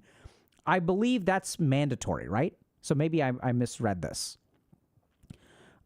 But I think this is like a large portion. Do y'all know, chat? Is this like everyone in Sweden has to do military service if you're a dude, right? So I think the first thing is that like this is a big study. So it's not looking at some small population. So this makes the findings scary because it means that if we look at basically most of the men in Sweden, we find that for every 5 centimeters, which is about 2 inches, by the way. So for every 2 inches of height that you gain, your risk of suicide drops by 9%. So that means that if you're 5'2" and you go to 6 foot, if you gain 10 inches, your risk of suicide drops by about 50%, which is staggering. And there are a lot of dudes out there who experience height discrimination, right? And we see this all the time in sort of dating screenshots where you match with a girl and the first thing that she asks is, how tall are you? And then based on that, they will unmatch you. And then some dudes out there try to be brave and they're like, how much do you weigh? They respond with that. And then everyone feels really good about that, right? Because I'm gonna teach them if they want to be shallow with me, I'm going to be shallow with them, and we're going to upload screenshots where they get all affronted, and I point out the hypocrisy, and then I feel really good about myself, and like the circle jerk of the internet, we grab our pitchforks, yeah, we're going to put those women in their places, like, ah. This is what happens. And it's true. Short men are discriminated against. I didn't realize that, dropping a foot increases your risk of suicide by 54%. That's scary. Now, here's the problem. When we do this internet circle jerk and get our pitchforks out and start to hate women, this does not solve our problems. And even more scary than that is that we create this idea that this is deterministic. This is a population-based risk. And this means that my life is objectively worse, which is true according to the data. And this is absolutely correctable. But we don't think of it that way. And when people say, what do you mean, Dr. K, that it is absolutely correctable? I can't change my height. And that's where you're correct. You cannot change your height. But this is why we want to look at the paper, right? So, just because a height difference increases your risk of suicidality, doesn't mean that the height is responsible for the suicidality. Now, I know that sounds kind of weird, but now we have to really understand science. So what is the mechanism? First of all, this is a correlation. This is not a causation. What is the mechanism through which height and suicidality connect to each other? So a simple example of this is that it is possible that suicidality influences height. Now, you may say, what the F, Dr. K? I'll explain. So if you grow up in a household where you have a mental illness that increases your risk for suicide, it may affect your nutritional intake. So being depressed as a child may make you shorter. So the depression comes first, not the short height. Maybe depending on what your family is like, that can lead to malnutrition, may lead to, so this is the other thing, is like option number one. So it's a correlation, so they're correlated, but it's not causation, which is what everyone thinks. That's incorrect. Okay, so I'm going to draw this out. So here's why things are not quite as bad as everyone thinks. Everyone looks at this and thinks like, oh, this is deterministically a mess. I am screwed. You're not screwed. Here's why. So 5 centimeters or 2 inches correlates with a 9% decrease in suicidality. Right? So if we compare a person who's 5'2" to someone who's 6'0", this person is 45% increased risk of suicidality. And so a lot of people will look at this and think, I'm screwed. But let's understand, this is a correlation, not a causation. So what are the different reasons why this could be true? One is malnutrition. leads to depression and also leads to low height. Right? So this is a case where there is another factor over here that is creating both of these things. Another option is that depression via something like malnutrition or inflammation or, a lack of physical activity decreases height. Right? So the suicidal factors could be caused by something else, or they could precede the height change. So it is not the height that is deterministic, necessarily. Okay? Now, this is what's cool about the paper. So the key thing about this is if we look at the paper, let's see what they say. So there are several explanations to our findings. First, psychological stress and disrupted family life in childhood impair growth. So if you have stress growing up, impairs your growth, and may increase susceptibility to mental illness and suicidal behavior. So the key thing here is that it is not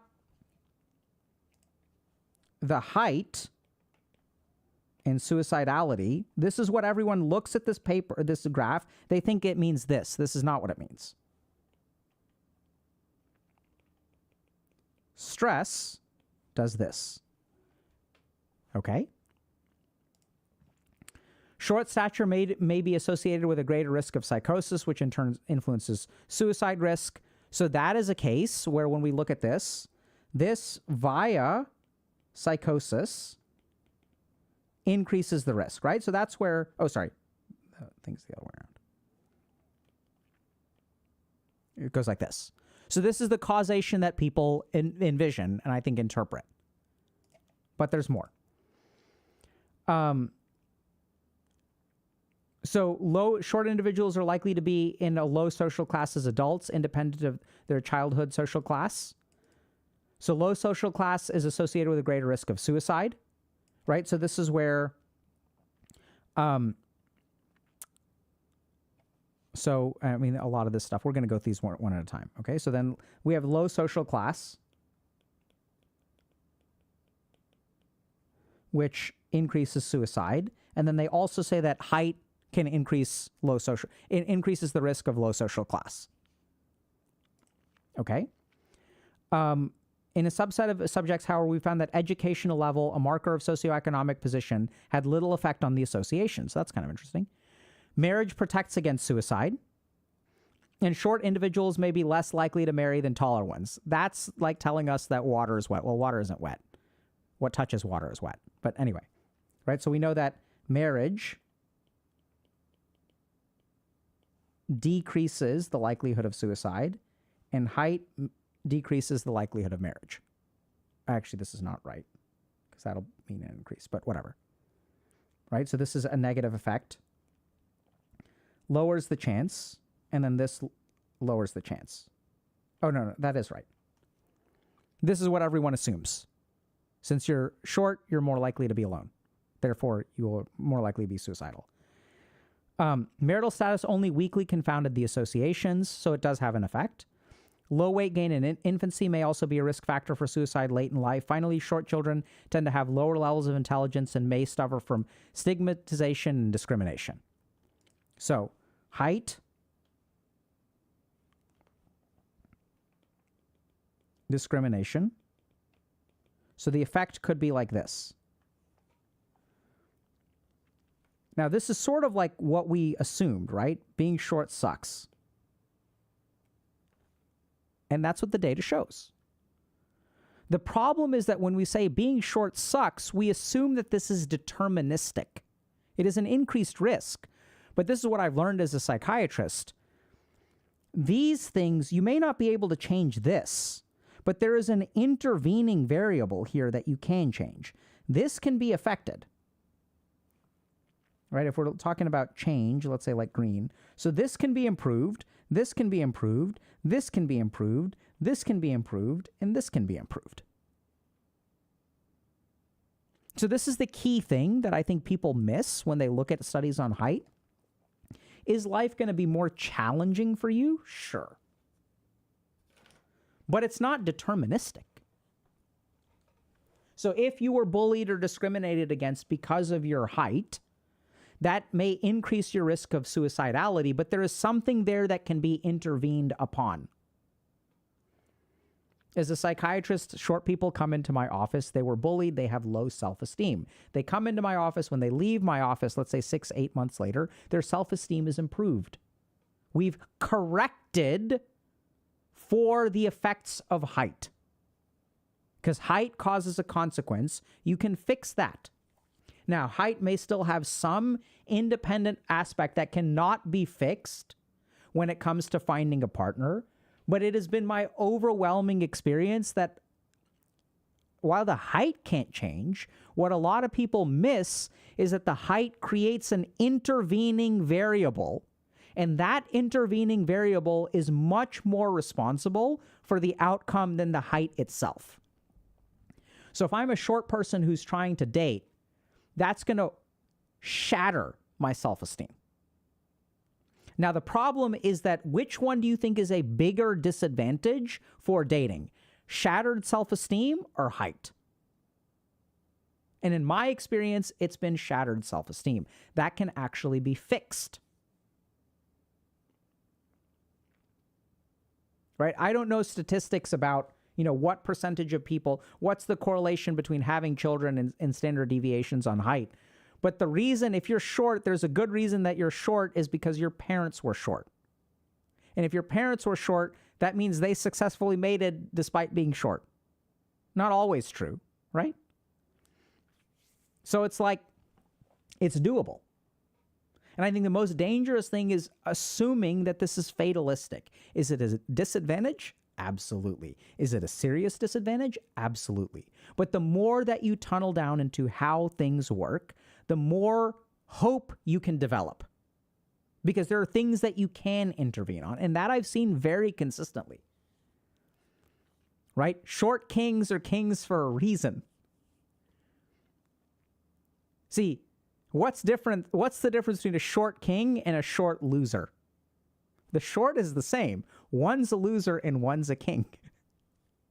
Short is the same. Right? So it's that second thing that you should work on. It's the intervening variable. And this is what frustrates me about science. Everyone looks at these correlational studies, which don't even show causation. Maybe the intrinsic suicidality is what makes you short, which still doesn't really help people because you still have both. Right? That's what the study shows, that when you have one, you have the other. The problem is the interpretations that people make. They think, okay, because I am short, I am screwed. That is not true. That study is not saying that at all. Doesn't even implicate that. It just shows that these two things come together. And there are intervening variables which the study alludes to. So what the study is saying is, here are the reasons that this could be true. And then the question is, how deterministic are those reasons? If you've been bullied, that can be fixed. Right?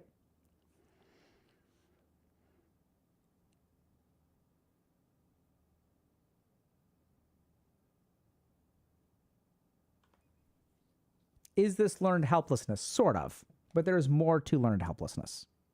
Okay? All right.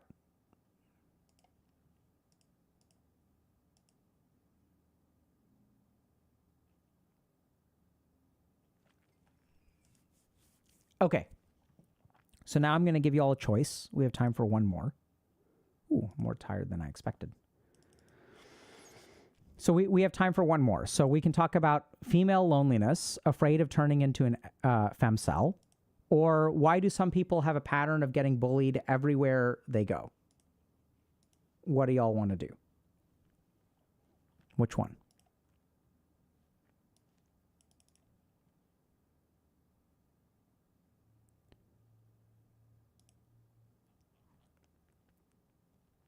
I'm going to have to hold on, let me do a poll. Let's do poll chat. Oh, weird. Is there a poll on? I'm gonna have to do. How do I do this? I don't know. Oh yeah.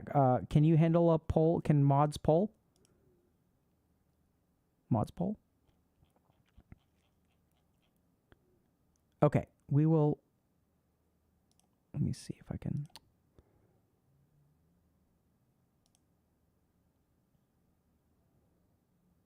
Okay, I'm going to do. Let's do. Stream manager. No. Oh my god. Okay, so I'm gonna go get some water real quick, and then y'all tell me which one y'all want to do. Okay, so let's run the poll. Thank you, mods.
Okay, what's the verdict, y'all? Do we have a answer?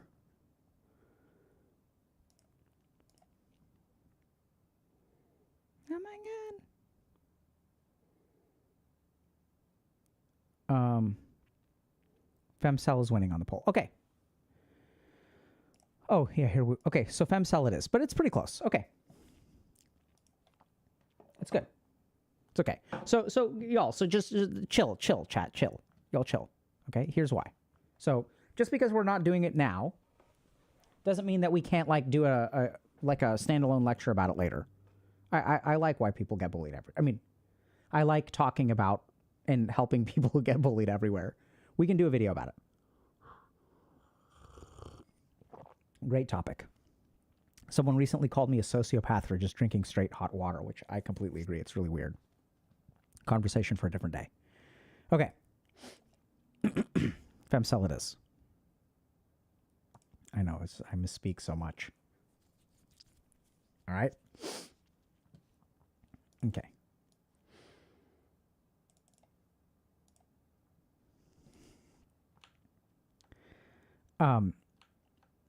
Okay, female loneliness. Afraid of turning into a femcell.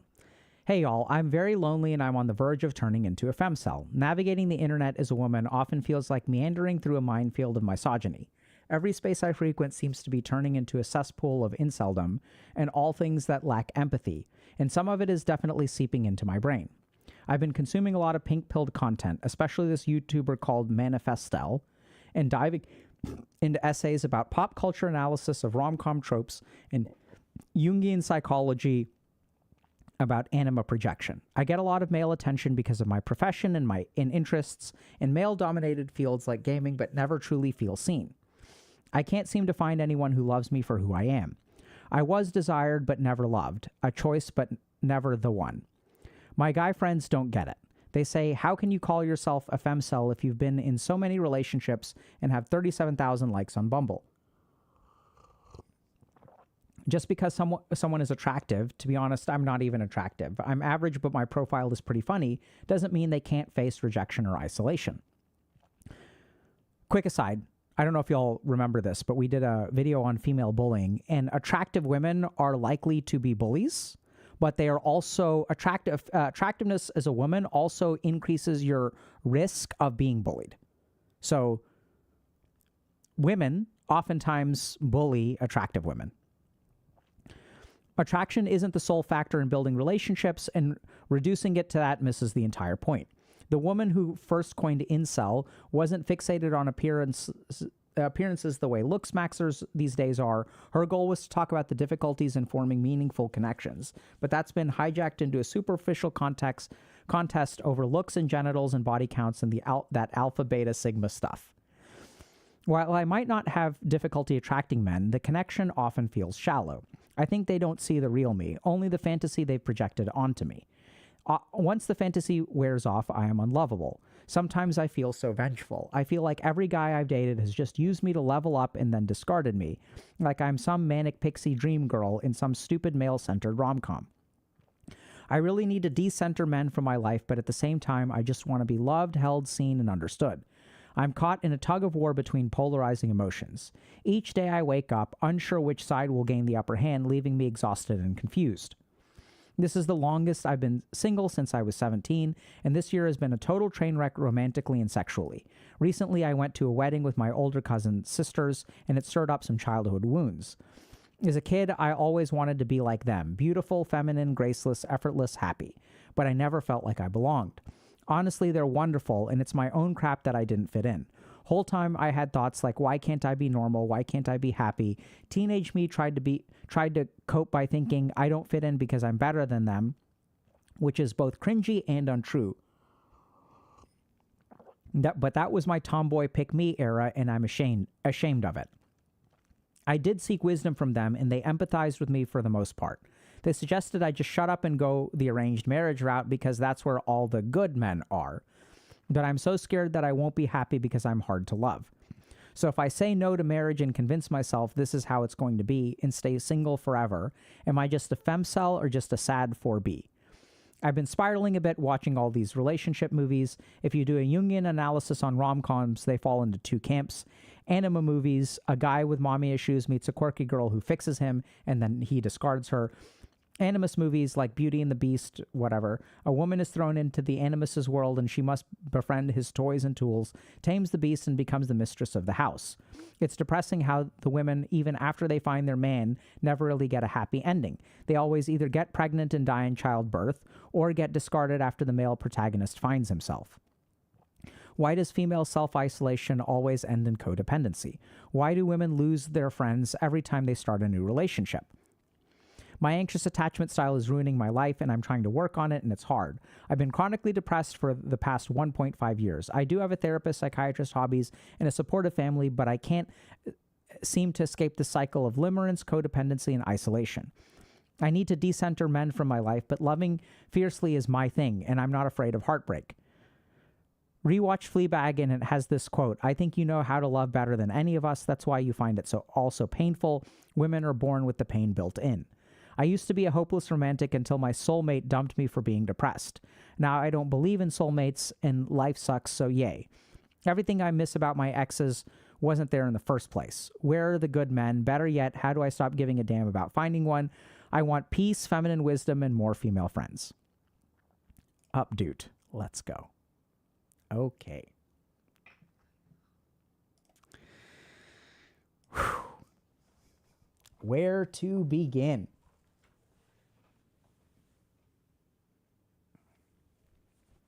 So I didn't see how old this person was.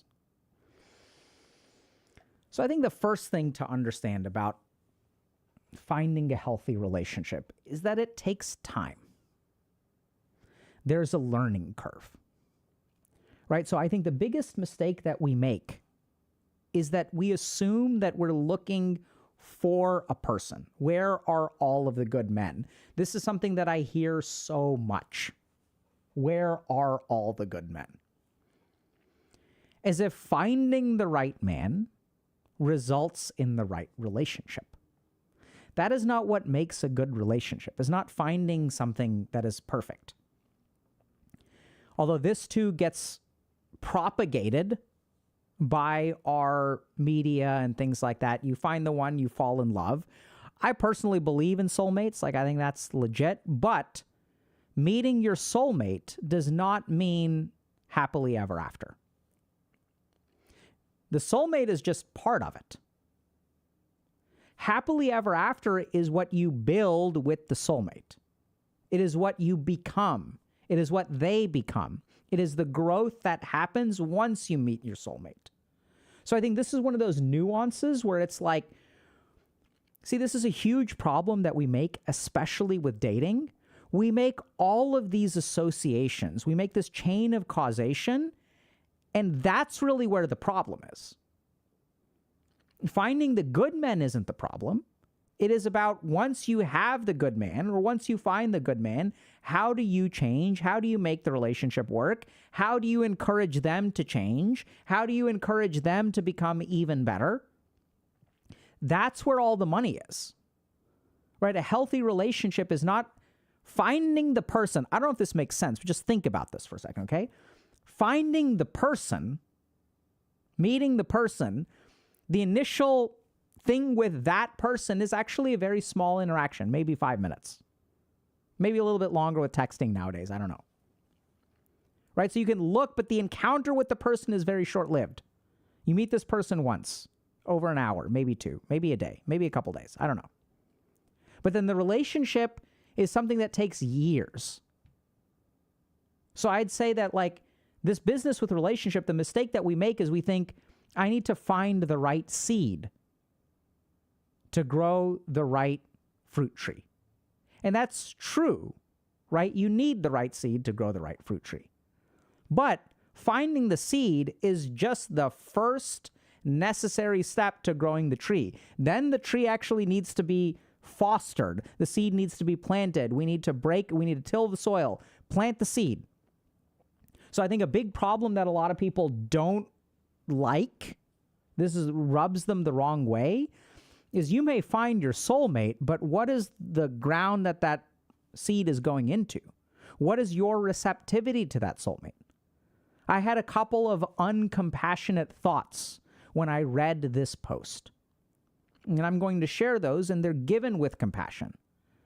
But I've worked with people who wouldn't even know love when they saw it. When I see anxious attachment style, when I see projection, when I see these kinds of things, this is honestly a problem. When you have an anxious attachment style, love can look very scary. This person also mentions limerence. This is a problem. So oftentimes when we have an anxious attachment style, when we have a predilection towards limerence, what we fall in love with is not a person. It's not a human. We fall in love with a fantasy. We fall in love with an idea. And when we spend our time looking at Jungian analysis of tropes, that is not reality. There's absolutely value to it, and there are archetypes in it, but even if we look at what this person says, it's like, I'm pretty sure, this is where you got to be like really careful because, they're talking about these things where he discards her in the end, and then she dies pregnant in childbirth, or they get discarded after the male protagonist finds himself. What about all the people who don't die in childbirth? Right? It's kind of weird. There's such a selection bias here. There's a selection bias of the kind of people that this person is meeting, being in a male-dominated field, right? They're finding all the wrong men. There's a selection bias. Who's writing Jungian essays about tropal analysis? What is their attachment style? What is their experience? It doesn't always end like this. And in fact, I would say that if you look at it like really statistically, forget about Jungian analysis of tropes. In fiction, which all of these things are fiction, by the way, right? If you look at the real world, what do you see? Most stories don't end like this. Most stories, I think like 50% of people get divorced, 50% of people stay together. Like dying in childbirth. Childbirth is, I think, statistically the most dangerous thing that a woman will ever do. And the majority of women survive. Like the vast majority of women survive. So I think this is where we have to be really, really careful about whether we are actually ready to receive what we are looking for. Very important in dating. And I don't mean to say that all of the blame is on you. I mean, I think there's a lot of misogynistic crap on the internet, but that is another issue that we should get into. So what I've noticed with almost all of these posts is that they start with my experience on the internet. So I know this sounds kind of staggering, but I have a question for y'all. What percentage of people on the planet know what an incel is? What do y'all think?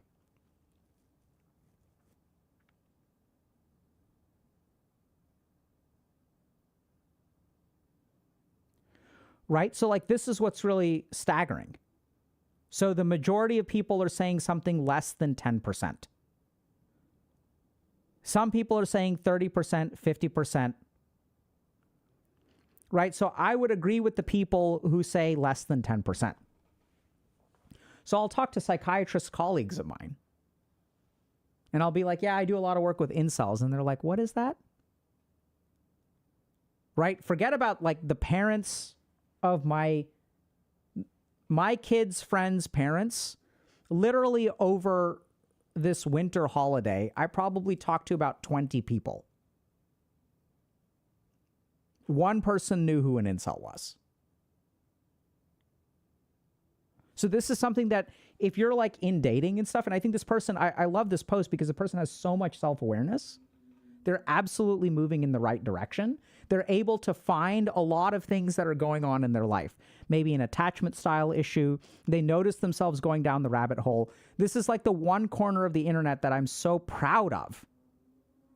Because they say, I can see it happening. I'm turning into a femcel. How do I stop? Right? Everywhere else, they're either not femcells or they've already become femcells. The communities of these people are not in the metamorphosis phase. They're post-metamorphosis.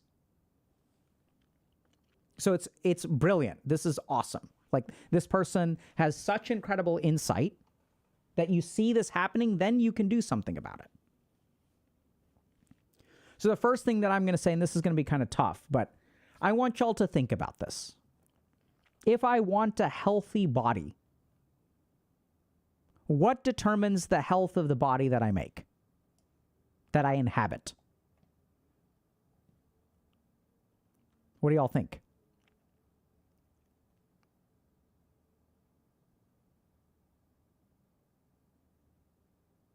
Okay, so the majority of people are saying food, right?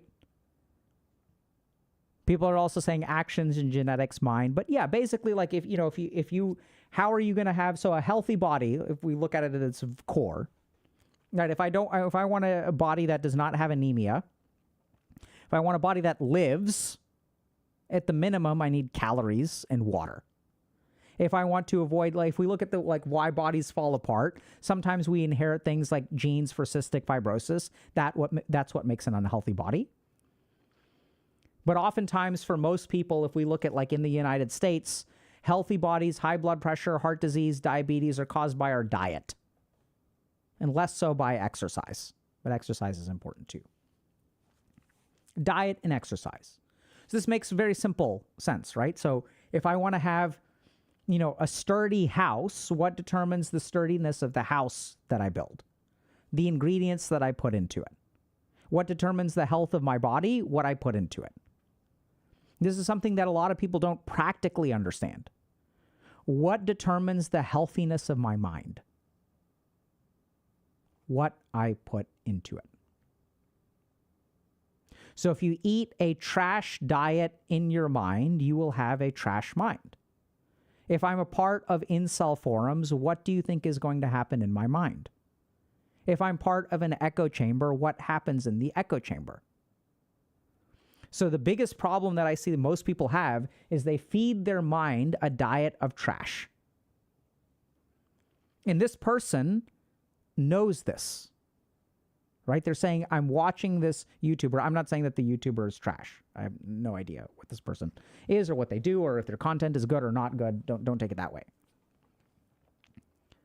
But when we say trash diet of the mind, it's not that a particular thing is good or bad. The most important aspect of diet is variety. Fruit is healthy. And I recently saw there was like a fruit influencer who died of malnutrition. No surprise. So it is not that a particular content creator is trash or not trash. It is the scope and breadth of content that you watch. If all you ever watch on the internet is Dr. K and you spend a lot of time watching Dr. K on the internet, I will be the first to say you have a trash diet. Go do something else.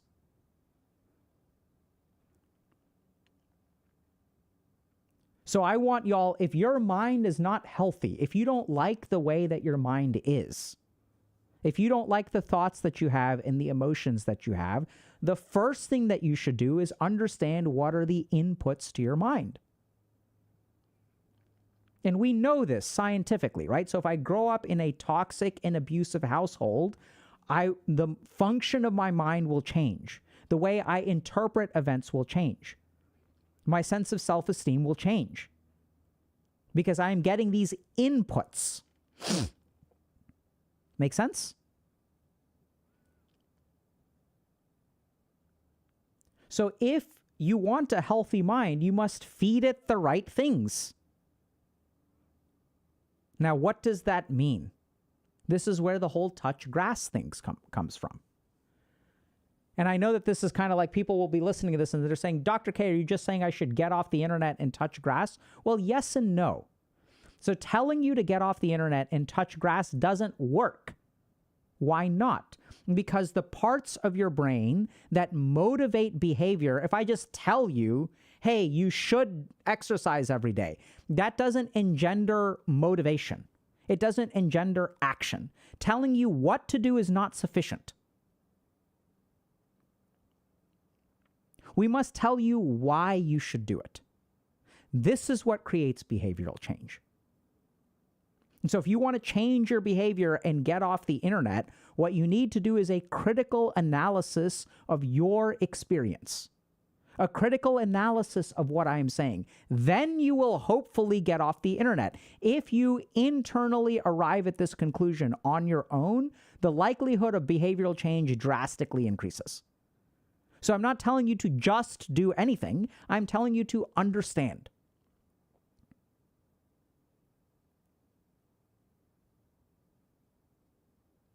If I eat highly processed food and I get constipated, the solution is simple. I need to change what I put into my body. If you don't like the way your mind is, you need to change what you put into your mind. Now, why is this so hard? Because our mind is attracted to those things.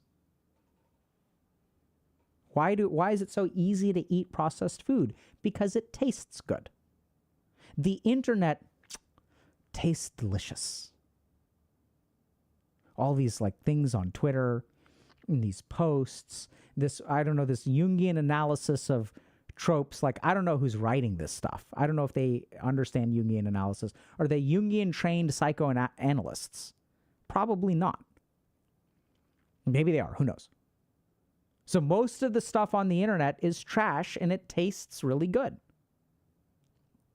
What does tasting really good mean? It means that it emotionates. I'm fatigued. It emotionally resonates with our experience. That's what we lean into. Right? What does this person gravitate towards? Femcel YouTubers, Jungian analysis.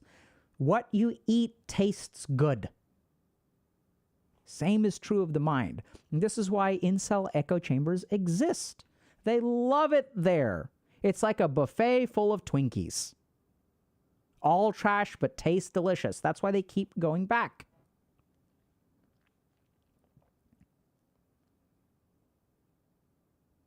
So when you engage with these things on the internet, ask yourself, what is it?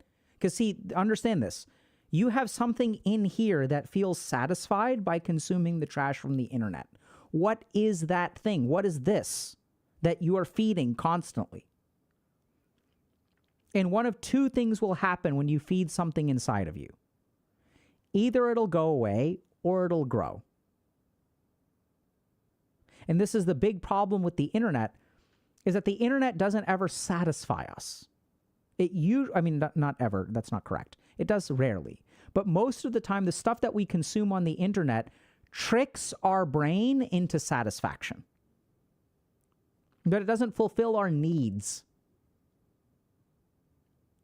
So it feels good. If you look at venting spaces on the internet, people are venting, but I don't know if people get better.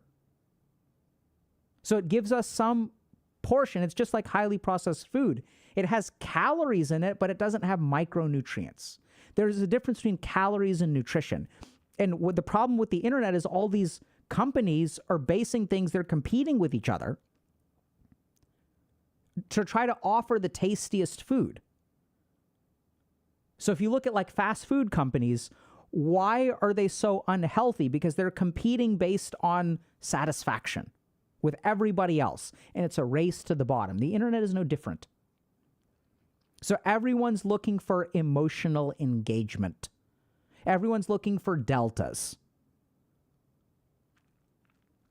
Everyone's looking, if you look at this, so this is what's interesting. So you can take you can look at the internet. You'll notice one really simple thing. If there's a change, it's important. War between Russia and Ukraine all over the place. Still going on? Nothing. Person who is viewed as good did something bad all over the internet. Person who did something bad again, Person who was bad did something good, all over the internet. Martha Stewart went to jail, all over the internet. Snoop Dogg hugged a puppy, all over the internet. The mind is very sensitive. The brain is sensitive to deltas. The brain is sensitive to emotional engagement. So these are the two things that pull us into the internet. And when we consume this stuff over and over and over again, it changes our thinking. And the real problem is that when it comes to dating, I think a third of the people that I've worked with, they bring so many problems to the table, and then they get frustrated when they can't find what they're looking for. This person said, I got dumped by someone who dumped me because I was depressed.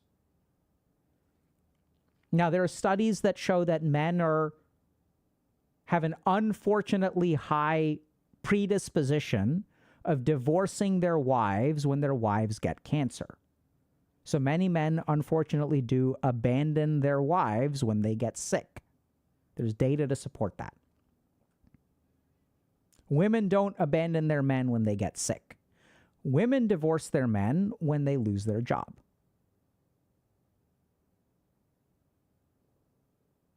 That's what the data shows, right? So what life circumstance change increases the risk of divorce? From a woman's perspective, it's a man losing their job. From a man's perspective, it's a woman becoming unhealthy. Good people out there and bad people out there. I'm not saying that men are bad or women are bad. Everyone's an asshole for a different reason. And I've seen women that are assholes for male reasons and men that are assholes for female reasons. The variance within a population far outweighs the variance between populations. But the key thing is, someone breaking up with you because you are depressed, that can absolutely be true. And that sounds like an asshole thing to do, and in some ways it is. But I've also seen the other side of the table. What is it like to date someone who's depressed? Oftentimes, the people who break up with people who are depressed, this is what I've seen as a psychiatrist, is not, I'm breaking up with you because you're depressed. I'm breaking up with you because you are not putting in the effort to make things better. That's the common reason. But when you are depressed, it is very hard to see that nuance. It's very easy to think in black and white. I see this with addiction too. I'm not breaking up with you because you're an addict. I'm breaking up with you because you stopped going to meetings, started hanging out with the wrong crowd, and when I told you, hey, I think you need to start going to meetings again, you told me to go screw myself and then said that everything was fine. That's why I'm breaking up with you. But what is the person going to do? They're going to say, I broke up with me because I have an addiction problem. So there's a lot of nuance here. There's a lot of subtlety. And the really challenging thing about that is when I read something like this, is that what happened? I don't know. Maybe you got depressed once and the dude was like, yeah, F this, I'm moving on. Maybe the person was an asshole, emotionally available. We can't make a deterministic decision there, and we don't want to. And the reason why is because we're not just talking to that person. What happened in that circumstance is not what's important. We should understand, because we're talking about scale, right? We should understand the scope and range of things that are possible. Are dudes likely to dump their girlfriends because they get depressed? Absolutely. Could you have been an unfortunate victim of that circumstance? Absolutely. And what can you do about it? So I'd say, first thing, and the internet is full of toxic misogyny, but it is also, there are pockets of very, very good male attitudes. So the most positive communities that I have participated in and or watched tend to be dudes talking about cooking. Most positivity. Grilling. Cooking. That's where the good men are. They're the ones who are talking about and are devoted to grilling and gardening. I've left all kinds of friendly group chats over the years that devolve into politics, devolve into gender dynamics, even devolve into gaming. I used to be part of a group called Gardening, Grilling, and Gaming. And the gaming was too close to politics and all of this other crap. So reformed another one called Gardening and Grilling. That's where the good dudes are. But you go to a relationship advice community, you go to anything related to explicit gender. Why is that? It's because the people who go there, there's like a selection bias. Right? Who's hanging out talking about relationships on the internet? A lot of good people, I'm sure. I hang out in those too. I'm a bad person. But most of the people in healthy relationships are not hanging around relationship advice places. They're out living their relationship. And this is the real problem with the internet, is that the selection bias is so strong. And the selection bias is made worse by the algorithmic nature. Once your browser, once your Reddit account, once your YouTube algorithm knows what you like, it will serve you up more and more and more of it. And then the diet in your mind, it's kind of like this is what the internet is like, and it's really scary. Imagine a world where if you go to a fast food restaurant, half of the grocery stores in your area get replaced with fast food restaurants. And each time you go to a fast food restaurant, other places disappear and are replaced by fast food restaurants. What would your diet become over time? How much dedicated effort? Now I have to drive 90 kilometers to find a grocery store. This is what the internet does. This is why everyone has a trash diet of the mind. It is a dynamic landscape where it's a race to the bottom. So when things are like, when we're prioritizing crappiness and highly processed trash, and the world is so dynamic, this is what the world becomes. So this person is doing in a lot of ways like all the right things. They have a psychiatrist, they have a therapist, they're aware that they have an anxious attachment style. And if y'all are looking for wondering where all the good men are and you have not done all of this work, this is where you should start. Not that everyone needs to go to therapy, but it's worth trying.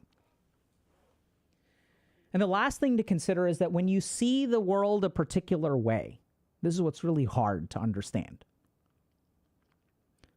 The world that you see is disconnected from the world that exists. Because your perception matters a lot.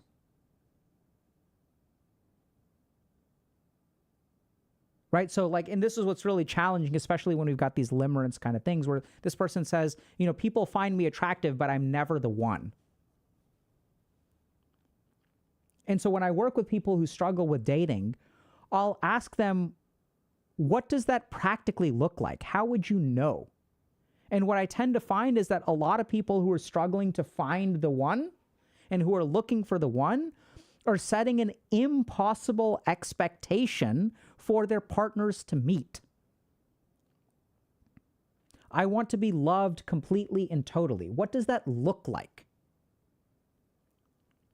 If I was a robot examining your interactions, how would I be able to judge?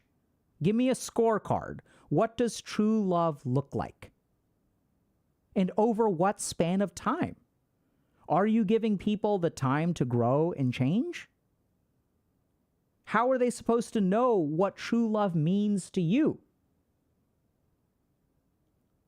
Oftentimes we set telepathic standards for our partners. This is what true love means to me. Where is your vision of true love coming from? It's coming from what you consume.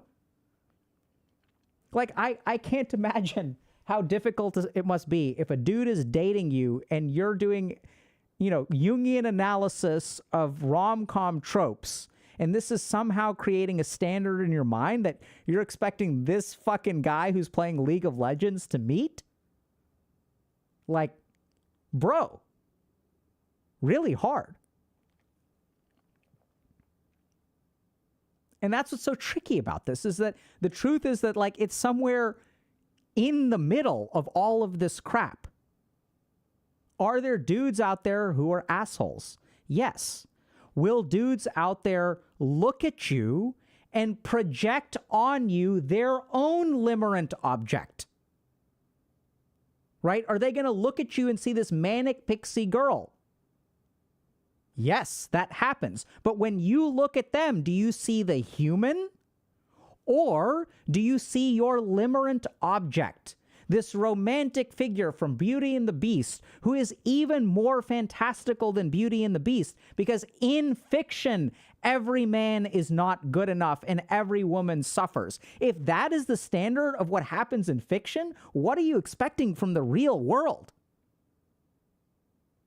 And this is why it's hard to form connection. Connection doesn't happen between two fantasies. It doesn't happen between Edward Cullen and Manic Pixie Girl. It happens between two real people.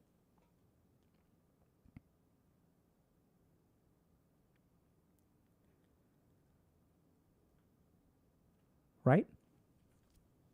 And so the tricky thing, the reason that I'm careful about this stuff, I'm acknowledging, if someone is in a vulnerable state and I say things like this, you have to be careful, because what I'm saying could be interpreted as this is all your fault. But that's black and white thinking. That's the cognitive bias. I'm not saying it's all your fault. I have no idea whose fault it is. I have no idea how old you are. I have no idea how many relationships you've had. I have no idea if you're in the right or you're in the wrong.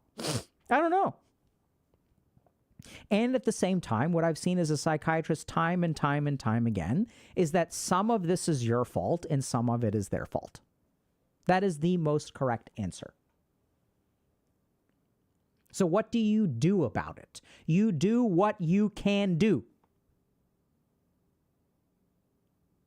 See, when we're hurt, when we have an anxious attachment style, this is true of limerence, okay? So this is really interesting. So limerence is when we have this unexplained, intense, powerful attraction to someone else. So the really interesting thing is that people get limerence not just because they have an anxious attachment style. There's one really specific difference. So people, and this isn't always true because there's not great data on limerence, but this is a really fascinating thing that I found on a paper on limerence once. Okay? People who grow up with limerence have withholding parents. Their parents don't meet all their emotional needs. So they develop this anxious attachment style where I don't develop confidence and I have to engage in a lot of distress behaviors to get people to be able to like take care of me. So if you leave the room, I'm going to start crying because if I don't cry, then you'll abandon me. So they get this fear of abandonment and they're very scared that people will always abandon them. Now that's just an anxious attachment style. When does it become limerence? It becomes limerence when there is a child with anxious attachment, once in a while, has a third a caregiver. So your parents, maybe one or two parents, but there's a third object. There's me, there's the parental caregiver who's not giving me what I need, and once in a while, there is a person out there who gives me exactly what I need. But the interaction with them is short. So my parents don't encourage me, but for 3 months before I moved, I had this coach who was everything that I always wanted. And they were so kind to me.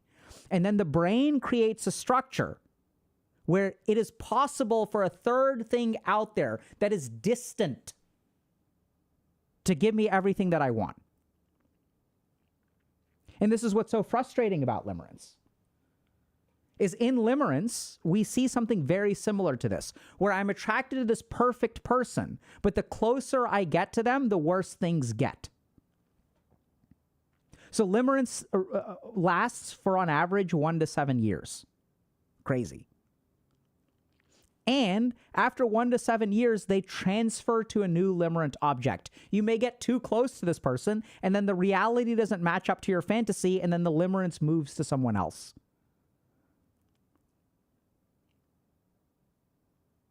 And why do people do this? It's because when they were growing up, there was a fantastical figure who did everything for you. But it was just a slice. It was just a moment in time. Maybe even one interaction. When no one else, when your parents were not taking care of you, one teacher noticed.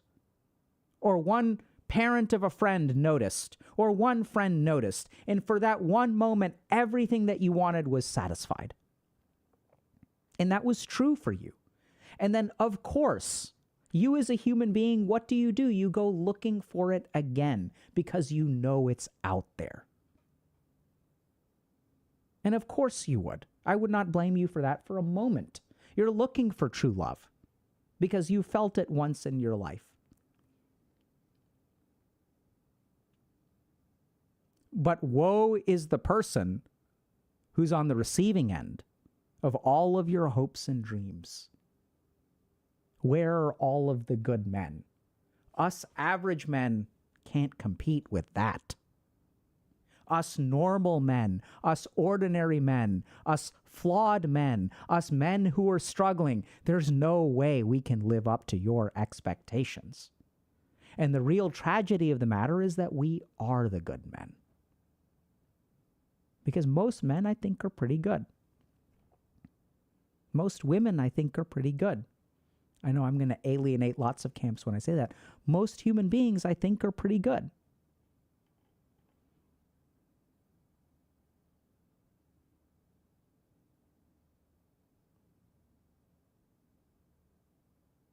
So if you want to find love, I think go for it. Be a little bit careful about what you consume, because what you consume is what you will think. What you consume is what you will want. Advertisers understand that. That's why they advertise. It's literally mind control. So if you want your mind to function in a different way, change the diet of the mind. Look at what expectations you have. Look at what standards you're setting for other people. And usually when I work with anxious attachment people, it's really common for one thing to really rise up, which is that the other person is trying to give you what you've always wanted. There's just a communication gap where you're not able to receive it even though they're trying to give it. Because the way they were taught to give it, the way they were taught to express love, is different from the way that you expect to receive love. So I have love, but that has to be translated. I cannot send you love. I have to convey love in a package. Is it a gift? Is it an expensive gift? Is it a kiss? Is it a communication? Is it dropping everything that I'm doing and rushing over to you? Is it a meal? And when I do each of those things, how do you interpret it? This is why finding your soulmate is just the first step. The work of a relationship comes in that translation.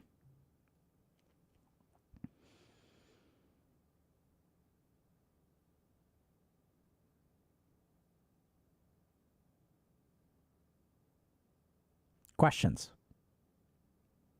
I think I'm going to do a video on limerence. There's a lot of cool stuff in it, but it's hard. People have asked, I think, a couple of times.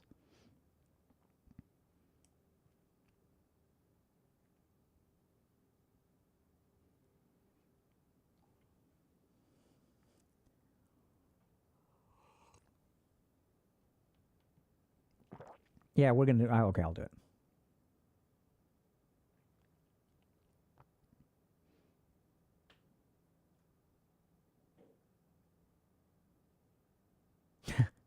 I will do a video on limerence.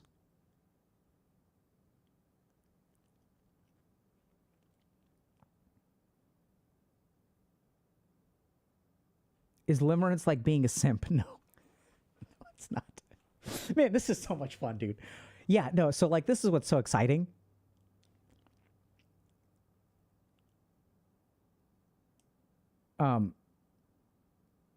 Is like, you know, there's so much new stuff, and like once you get into like the neuroscience and the psychology and you understand all the building blocks of this stuff, it's not, being a simp and a limerence is different.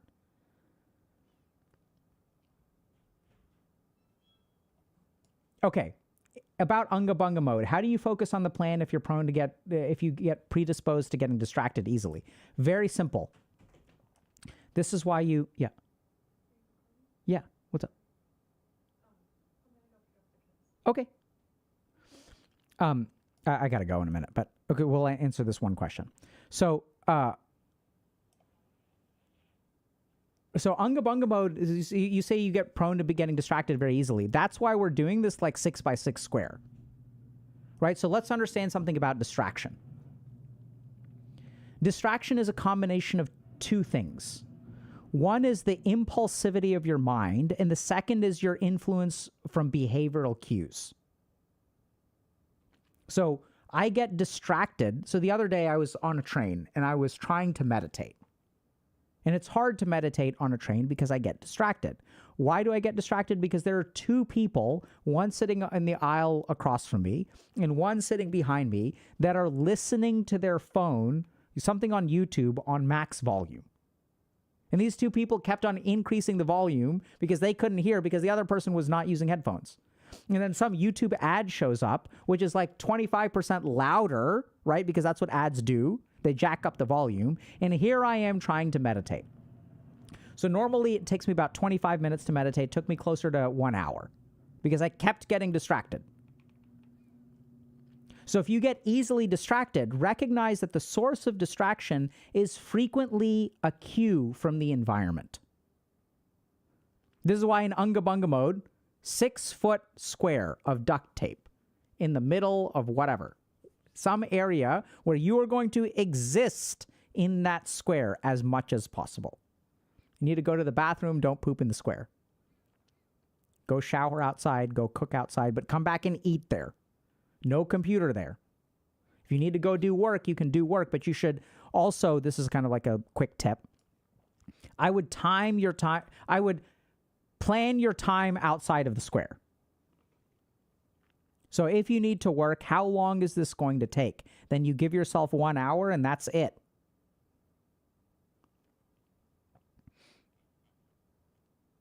Okay?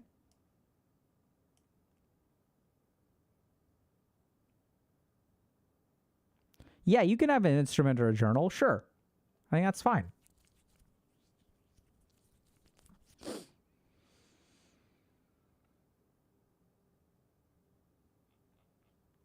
Okay, so this is a good question. I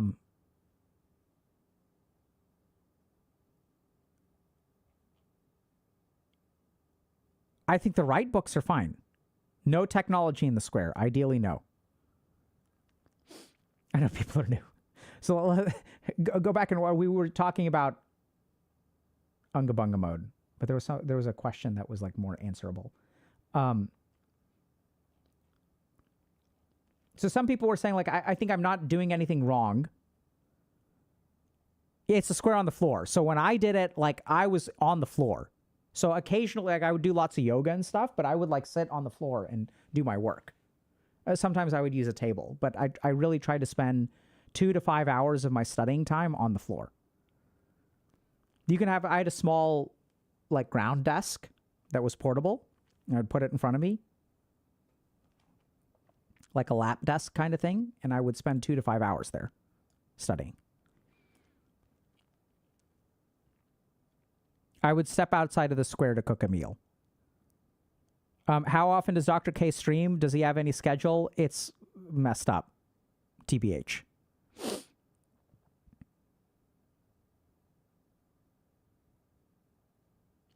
Can you Unga Bunga when you have ADHD? Absolutely. Or ADHD? I hope so. Autism may make it harder, but generally speaking, Unga Bunging makes ADHD easier. The reason that you Unga Bunga is because you have ADHD. You can't do any of these complex spells and things like that. These things that require attention and focus.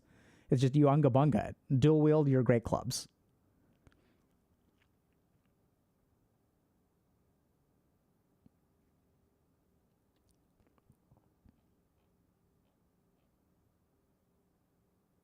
Okay.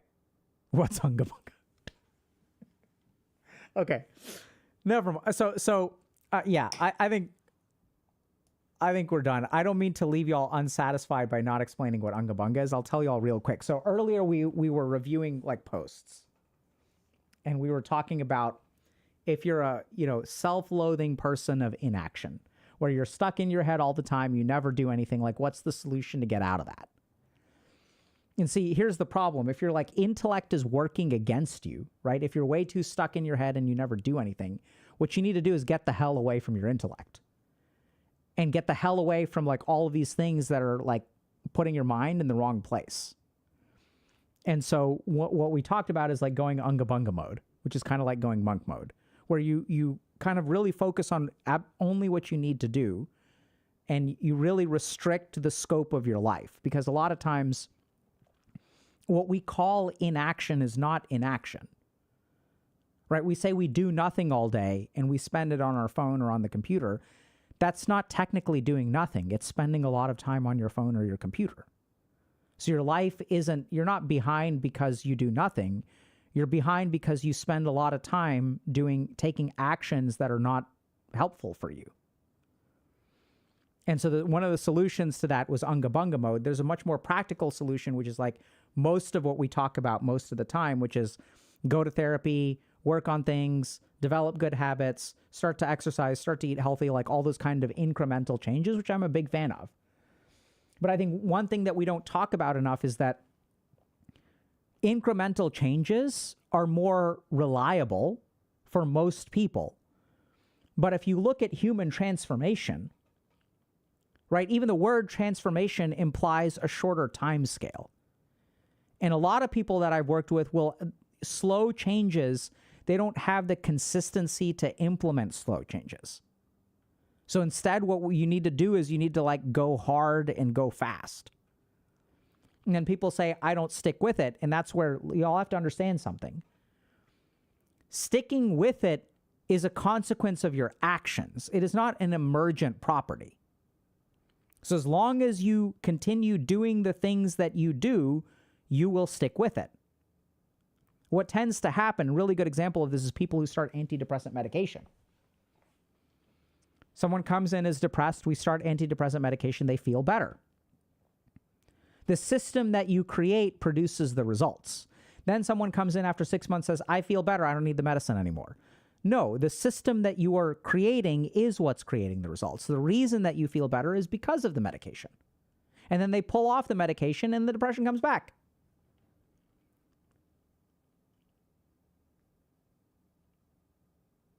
My house is clean because I cleaned it today. That doesn't mean you get to stop cleaning it tomorrow. If you stop cleaning it tomorrow, it will become messy. Simple. So the reason that people have difficulty with follow through is they think that the work is done. The work is never done. The work is an ongoing thing. You need to change your frame. But we live in a society that focuses on the end point. I want to retire early. I want to start a company and sell it for $1 bazillion so that I can do whatever I want to. I will be done with school. I can't wait to be done with school. Change your thinking. You will never be done. School is just one phase of learning. There's another phase of learning that comes after that. There's another phase of learning that comes after that. I learn a ton every day. I am one of the arguably best educated people on the planet. Right? Percentage-wise. I have a doctoral degree. And I did residency. It's fucking so many degrees. And I learn every day. And learning never stops. Now, why is it that everyone wants there to be an end? Because the process sucks. I want to stop working because I don't like work. So what I'm saying is shift your thinking and start to make changes in your life where every day is manageable and joyous, and then you will never need an end to anything. I hate learning. The question is, what are you learning? I hate some kinds of learning, but if you have a profession, I read 200 to 400 pages of stuff a week, scientific literature. And that's because I like some of it, right? So like instead of having an unsustainable life that ends, which is what most people do, that leads to burnout. That leads to I want to check out. That leads to people buying lottery tickets. I want it to be over. Instead, create a sustainable life that is enjoyable, and then you never need it to end. This is the shift in thinking that we need in the world on the whole. And this is why people get divorced too. They think, oh, I found my soulmate. Now I'm done. That's when the work, that's not even when the work begins. It began before that. Finding your soulmate ain't easy. But you're like at the halfway point. The work's never over. There's no halfway point. It's infinity. I've been married for over a decade. I still have to work at the relationship. Parenting never ends. Even when your kids are adults. Taking care of your body never ends. Even if you believe in some of the stuff like karma and reincarnation, the end of life isn't even the end. There's another one after that. Change your view. Make things more sustainable and tolerable today. And you may say, oh, Dr. K, how do I do that? That's hard. Yeah, part of the reason it's hard is because of the cognitive framing that your brain assumes. See, the moment that your brain assumes finishing one day, it is more willing to deal with crap today. So your willingness for dealing with crap increases. I want you all to think about this for a second. How much burnout do you buy yourself because you have a weekend? I'm going to do all this work and then I'll be done and then I can relax. Versus if you never had a break, if you worked 7 days a week for a whole year and you never had a break, how would your day-to-day life change?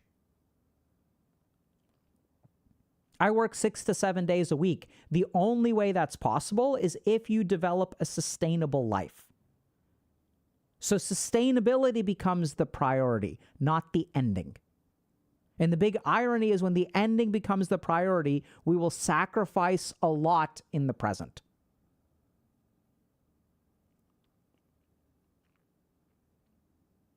We miss the best years of our life grinding towards retirement. What absurdity is this?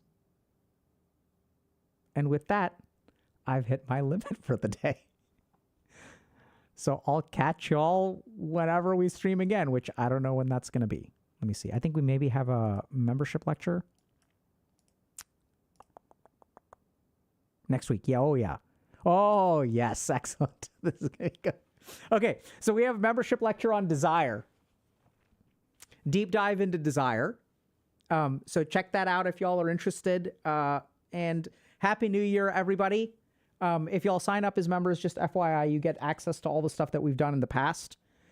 So, you know, and I think it's fun. So I think one of the challenges, I don't know if y'all saw this today, but, you know, I said Unga Bunga mode, and half the people were like, what is Unga Bunga mode? So one of the challenges that we run into with live streaming is that people are coming in, people are coming out. It's hard to get past the beginning because you'll leave.